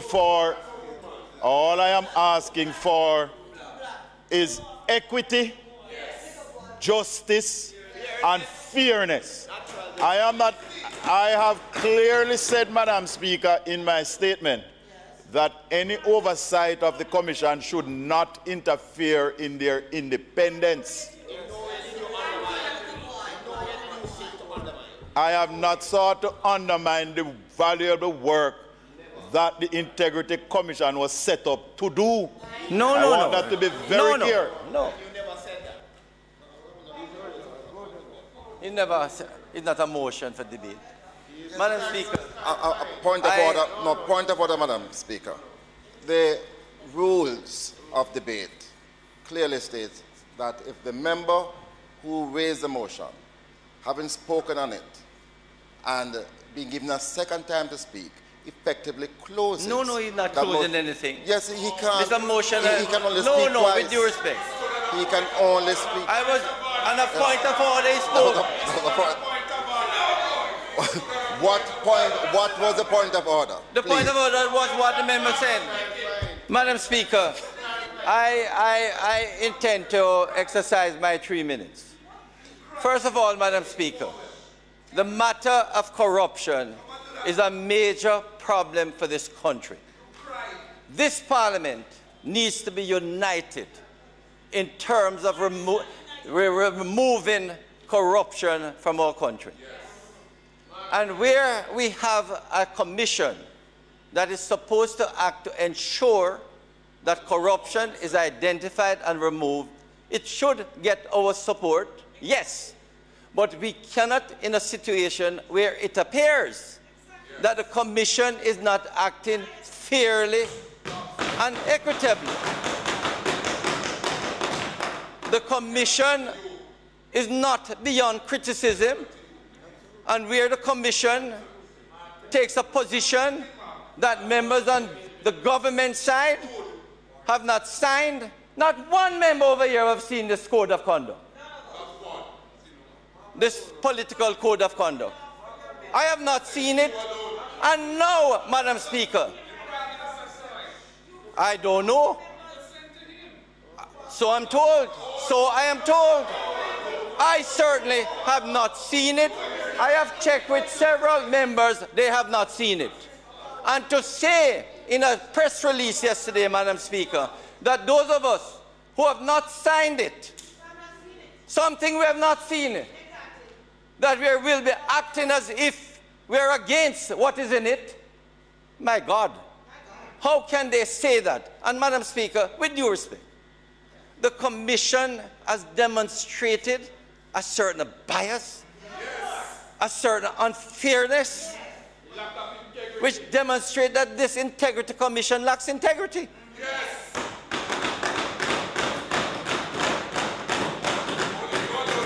And with due respect, Madam Speaker, you can give repeated instances. In January of this year, they sent a report on Petrojam, where the Director of Corruption Proceedings, in the letter signed by Greg Christie, that rule that no action will be taken against anyone. They released a report on the Prime Minister, and when it was 2 days later, said the Director of Corruption Proceedings did not find anything to proceed. And when it was said, why didn't you send that at the same time? It could not be sent at the same time. But when you look at the Petrojam report, it was sent at the same time, January the 6th. And you ask the question, why was in relation to the Petrojam report, you had that ruling in the tabling of the report, but when it comes to the tabling of the Prime Minister, the Westcon report in which the Prime Minister was referred to the Director of Corruption Proceedings, who ruled 3 months before that there was nothing to prosecute, it was not tabled at the same time. What caused the Integrity Commission not to publish it at the same time, just like the Petrojam report? And I ask Madam Chairman, sorry, Madam Speaker, the Integrity Commission needs to get its act together. It is clearly acting in a manner which has been perceived by the people of Jamaica as not being fair. And the sooner it gets its act together, the better for Jamaica. And if it can't get its act together, it is time for them to take action in the interest of the Jamaican people, because the people of Jamaica and this Parliament, certainly on this side of government, don't have trust and confidence in its report. When it can publish a report and a year later revise it, and at the same time not comprehensively revise it, what is happening, Madam Speaker? What is happening? What is the equity in revising a report when you do it for a member but not another member? Madam Speaker, the Integrity Commission needs to apologize to the people of this country for its behavior.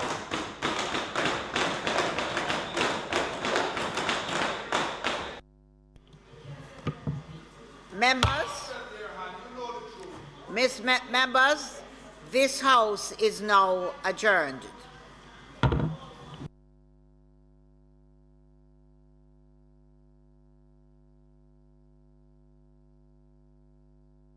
Members, the House is adjourned.